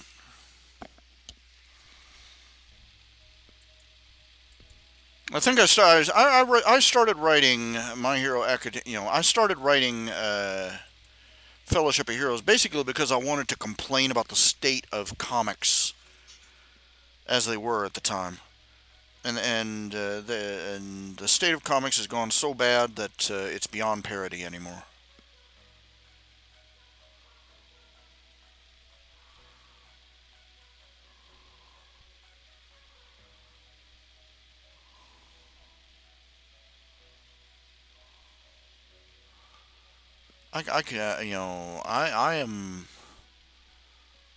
I'm in a state of anxiety, wondering what's going to happen. Well, not anxiety, just apprehension, I suppose. Apprehension, uncertainty, wondering what is going to happen over the next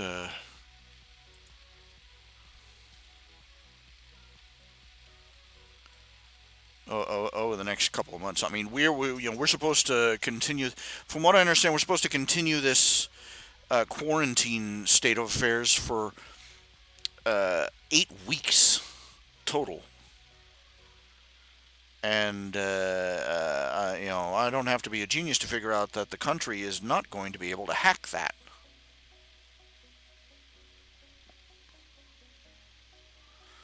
And they can talk all they want about keeping essential services open, but Eventually, everything becomes essential.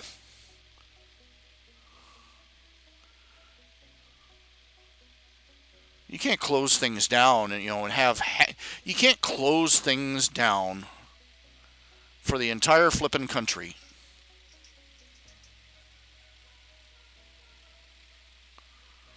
and then only keep the essentials open and then expect the economy not to tank.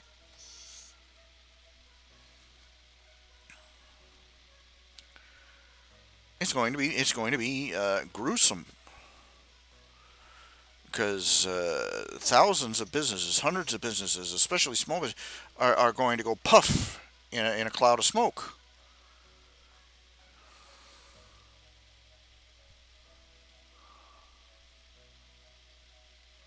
A lot of the big companies that we've taken as pillars of our economy are going to go kablooey too. Like I was saying earlier about Disney, they overreached themselves even before this pandemic started. Not good, not good at all. I'm wondering what's going to the people are it's going to recover, it's going to recuperate, it's going to bounce back. But what shape it's going to take, I couldn't even begin to guess.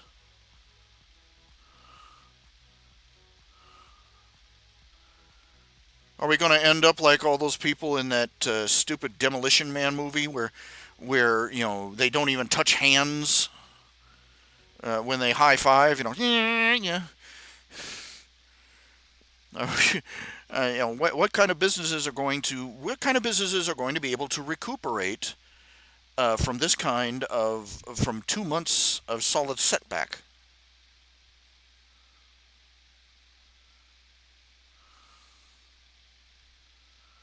We're going, the shelves are being depleted right now. We're going to have a stretch after the thing is over where the shelves are going to be overstocked for quite some time as well because all these companies have been cranking up their production to try and keep up with panic buying, and then it's going to have to go back because people are going to stop panicking without any warning, and it is a very solid question because the reason that the reason the shelves have been so bare is because up until this point, for many decades, we've been running on a just-in-time system, where every store, every store, every restaurant, every grocery store, every company got just enough to get through the next day or so every morning. And this pandemic comes along, the coronavirus, the Chinese Wuhan virus. Let's call it what it is, the Wuhan virus. Let's never forget who screwed this up and who basically torpedoed the economy of the world and cost the lives of thousands. The Chinese government. Never forgive, never forget. Anyway, our entire economy has been running on a at the last second restock system, where we get just enough to get us through the next day every day. And it wasn't designed to handle huge surges and drop offs. Most stores do not have storage space for enough groceries to get through the next couple of few days, much less. You get my point. Many companies will have to drastically change their model for business in order to sustain. And what's really concerning is that I think what's going to happen is that we're going to get through the coronavirus, we're going to get through the virus, and everybody's going to come back out, and then we're going to get hit by the second wave.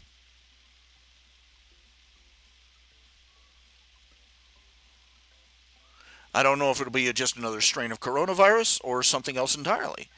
But we'll come out, we'll relax our vigilance, and boom. we'll get smacked in the teeth with another pandemic.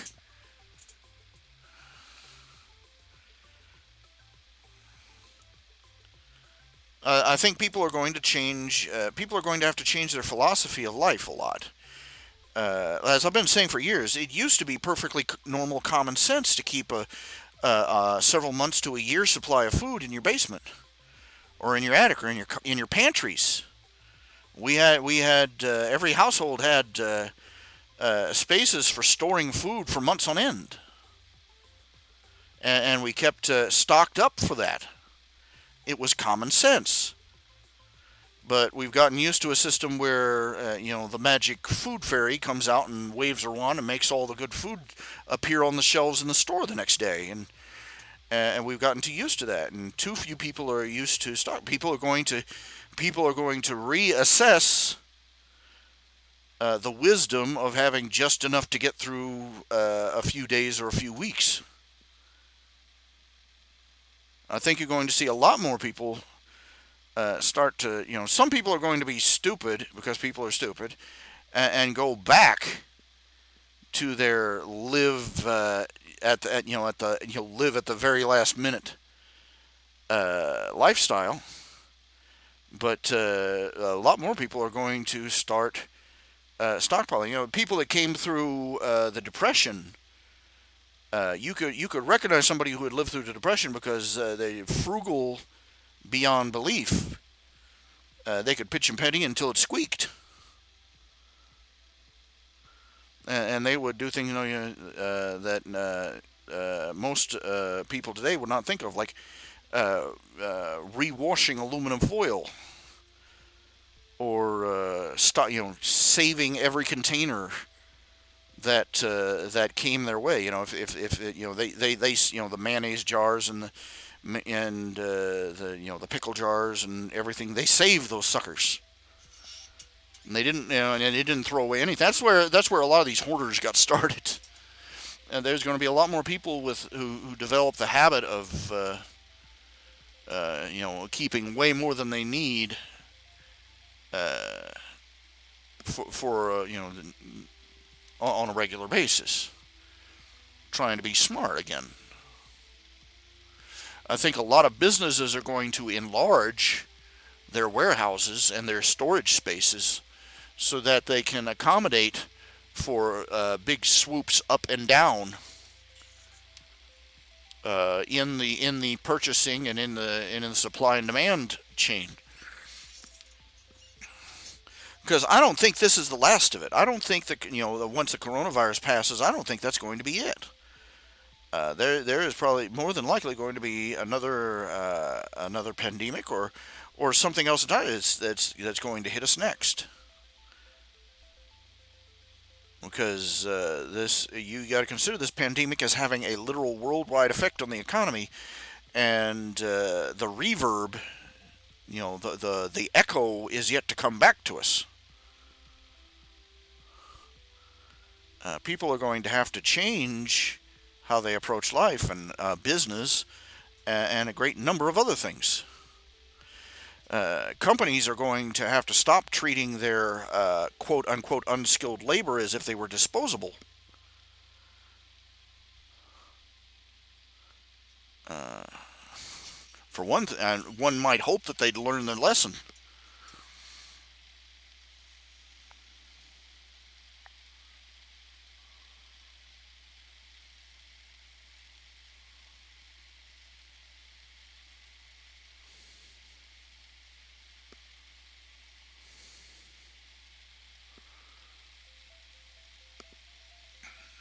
The thing of it is, a lot of these decisions are being made by people for whom going a couple of months or even a couple of years without working is no big deal.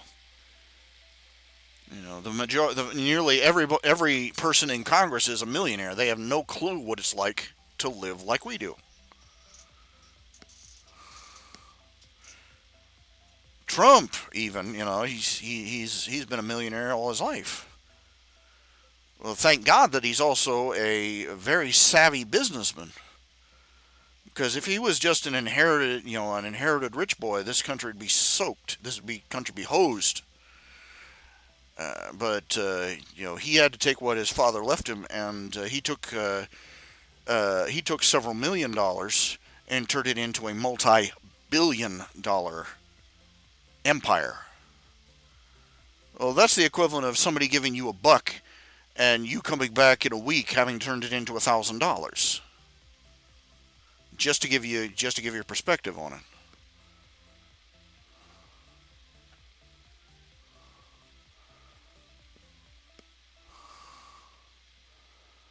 Terrible times.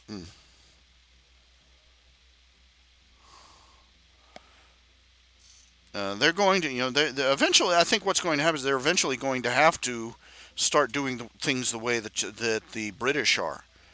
The British, what they're doing is that they're not shutting everything down. They're shutting a lot of things down, but most of what they're doing is that anybody under there's anybody under 60. They're saying just go about your business, and they're asking they're taking the people who are 60 and older or who have pre-existing conditions or both, and they're having them quarantine themselves. Uh, bunker down in location. That approach, they believe, the younger generation is not at serious risk from the virus, which is correct, more or less, and that so long as they keep the people who are at most risk quarantined until the virus works its way through, then that should solve the majority of the problem. I don't know about that. It seems to me that they would have to take several months to I don't know how long it would take. They could wait years, and then just one person who's carrying the coronavirus. All the elderly people come out, and then one person who actually still has the coronavirus passes it on, and old people start keeling over left and right. Whether our way of handling the crisis or the British way of handling the crisis works is what we're going to be seeing next.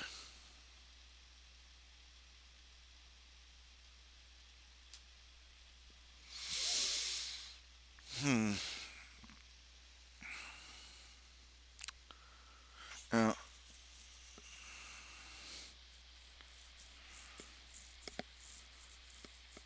I can only begin to imagine what kind of side effects this pandemic is going to leave behind, economically, socially, politically. We can't even begin to guess. There's a lot of people speculating. They're saying that a lot of uh, they have fairly good arguments that this pandemic is kicking social justice activists. It's basically kicking the whole social justice movement right in the chin, because this is where the rubber meets the road, and all their social, civic-minded sensibilities don't mean diddly squat.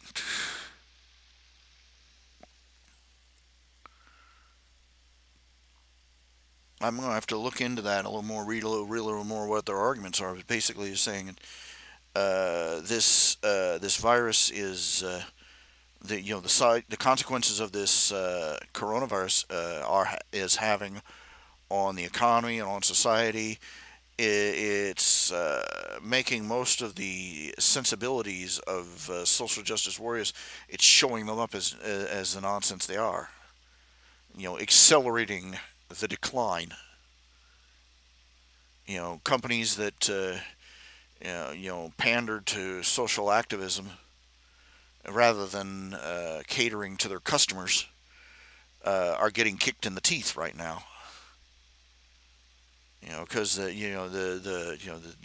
social justice warrior disease made them sickly as a business, and then along comes the coronavirus and kills them off.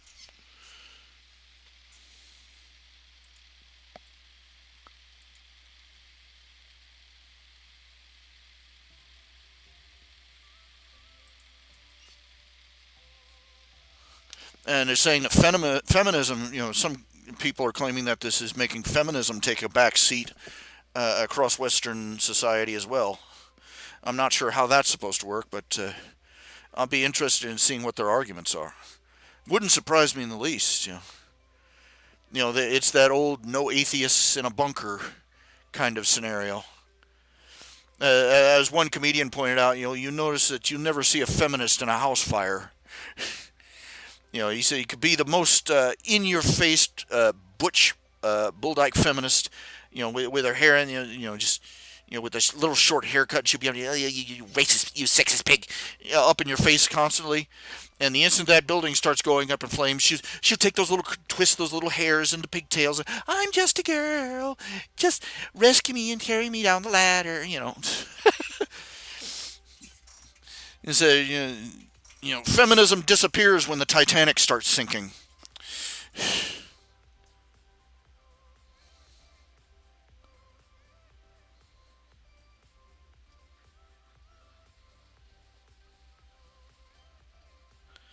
I like what you said about you said women are always claiming that men make more money than women do. That's not true. It's a lie. In fact, it's been proven over and over again.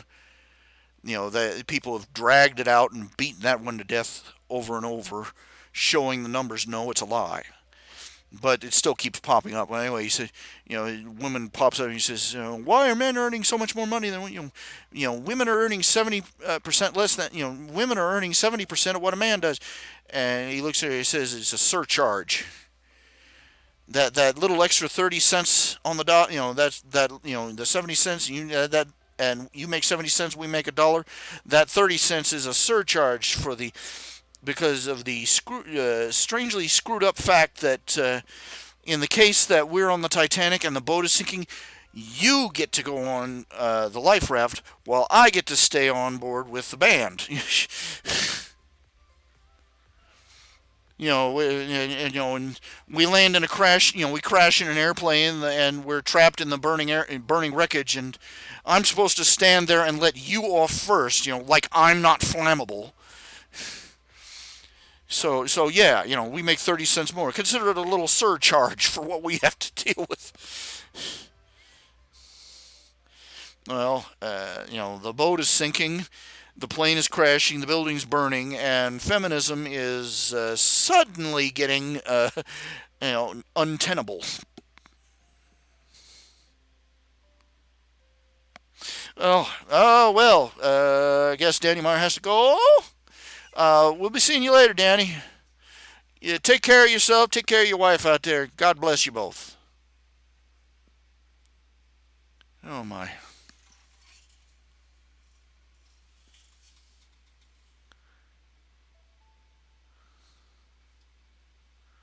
The better his health gets, the worse mine seems to get. Uh, I know where all the bad health is going. It's over here. It's great to hear that he and his wife both have, they had, they've been, they're in the 50s. They got the health problems. His wife has diabetes, and he was he was at risk for it, and he went on a brutal diet and exercise program, and he was not happy about it in the least. Not so much for his health, but is because the insurance company, the insurance plan through that his company has for him through, they refuse to accept that his wife's diabetes is not a lifestyle condition, and then it wouldn't cover him, and basically the HMO they basically expected them to he basically expected him to have the body and metabolism of a 20-year-old at the age of 50. They're still doing him dirty, but he managed to just hammer his body into just barely enough to get in under the wire, so that all their medical expenses wouldn't fly through the roof. You have to be an absolute utter soulless bastard to work in health in insurance. I swear you do.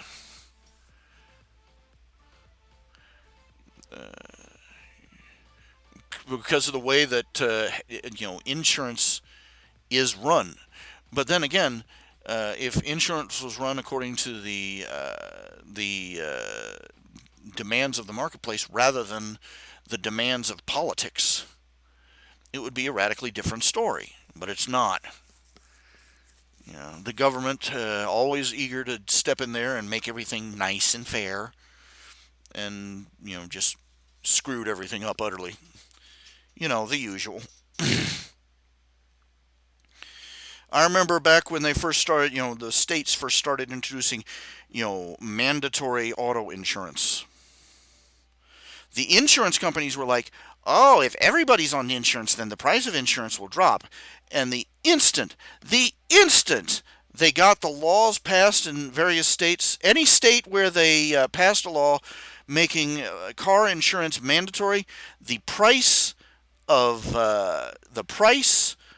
auto insurance shot through the roof and never came back down again. A government enforced monopoly. That's all it was. That's all it is. And if you're in a state that demands mandatory auto insurance and you work in the auto insurance industry, you're a thieving man whore. You're a thieving man whore and you work for thieving man whores. I don't care how nice you are or how how sweet your family thinks you is. These are the objective facts. You're working for a company that you're working for an industry that uses the government to steal from people. So don't give me any excuses about how ethical you are compared to everybody else. No, you're not. I'm tired of hearing from people. You try and complain about the crookedness, the innate crookedness of the banks, and somebody who works in a bank will come in. You start complaining about you start talking about the criminal crookedness of insurance companies and their conspiracy and collaboration with crooked people in government, and some guy who sells insurance for a living will, "Arr, arr, arr, arr, arr," you know. You talk about the public education system and what a crime it is. It's basically a crime committed against dozens of generations of American children, and there will be some person who comes on talking about my mother was a how dare you, my mother was a school teacher, she was a saint, and I'm like, a saint who worked for the devil. If we're going to start seeing changes, we're going to have to start. If we want to see serious, absolute, real changes, we're going to have to start making serious, absolute, real demands, and we're going to have to start making serious, absolute, real, solid, extreme accusations. Because the things we are saying, the things I'm saying, you can't understate them. You can't understate them. You have to state them exactly as they are, and they're horrific. The public education system is a government enforced monopoly, run by people with no principles, morals, or ethics, and is designed not to educate the young or to prepare them for the future, but to make a usable, sellable commodity out of them. And every year, the educational quality gets worse and worse and worse and worse in every measurable metric. We have high school children graduating who cannot do math or read. That should have been grounds, the first time that happened, the government should have walked in, looked around, and said, "Okay, you're fired. We're selling the entire, we're putting the entire thing up on an auction block for private. Let's see if private industry can do a better job." Oh, wait, yes, they can. They do all the time. When a housewife who spends 8 hours a day, 6 to 8 hours a day, waiting tables, can do a better job of educating your child in math, science, English, history than somebody with a college degree and a union card working out of a government building with all the funding in the world. Then the government run system is ineffably, irreparably, completely, irreversibly broken. I am so sick of listening to people complaining about things like, but what about our extramural programs? But what about but what about these school lunches? Shut up, you fools! You're bitching over you're bitching over who gets what lawn chair on the deck of the Titanic.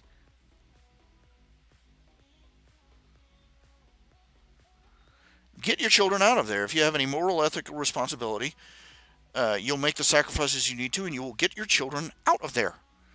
But I can't take care of it. Yes, you can. You think you're the first? You think you're the first generation that had to raise and educate their children at the same time that they were working class people? Come on. And maybe climbing the corporate ladder is a little less important than making sure that your child can walk. What do I know? What do I know? I've just had to live through the dumpster fire and train wreck we call a public education system.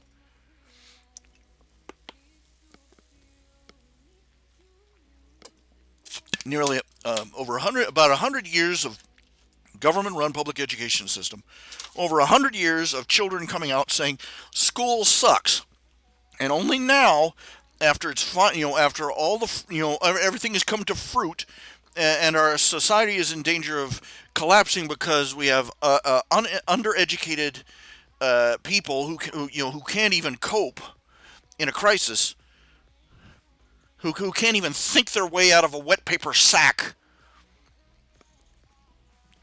Only now do people go, well, gee, maybe there's some point to what these kids are saying about how bad school is.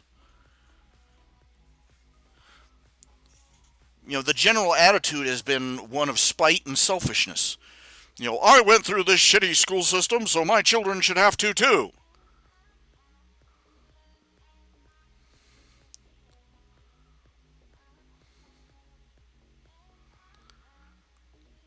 I heard a saying once I want a mural, I want a poster, I want this engraved on something, and I want it posted on my wall so I can quote it verbatim every single time that this comes up. There's a statement I read. It was a quote in I don't know, Tumblr, or I don't remember where I saw it. I think it was in well, whatever. It doesn't matter where I saw it on the internet. But the quote was,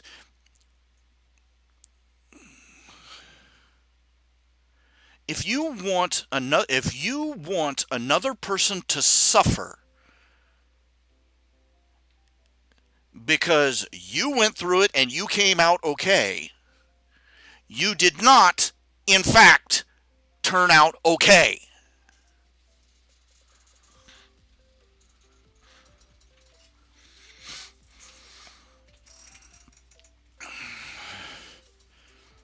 Screw that it builds character argument.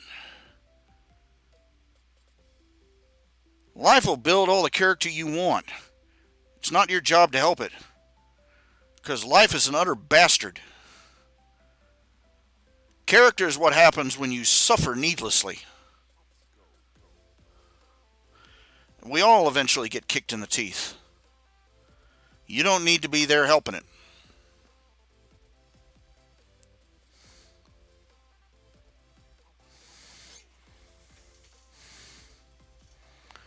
Let's see. Where did I...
Hold on a second. I'm trying to put something up on screen, and the computer is, as usual, being a pain in the ass.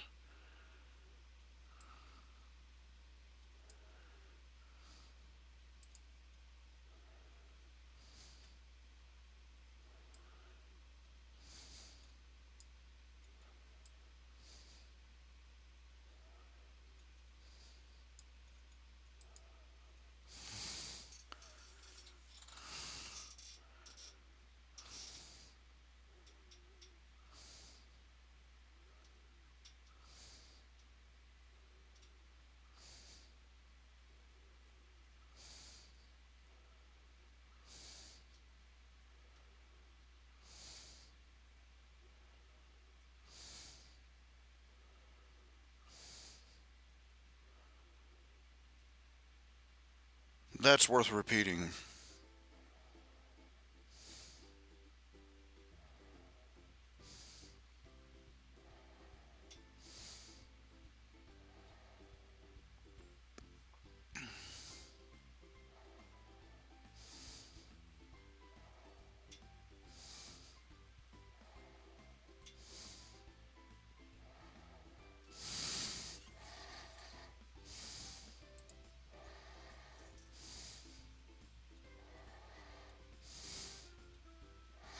Okay. Okay, we've gone. Let's see, another 2 hours and 13 minutes, and I think this is good enough for the night. I don't know when I'm going to come back. I may just come back on for 2 or 3 or 4 hours later from now. I'm having issues. So, but all the same, y'all take care of yourselves. Find Jesus while you can. He's waiting.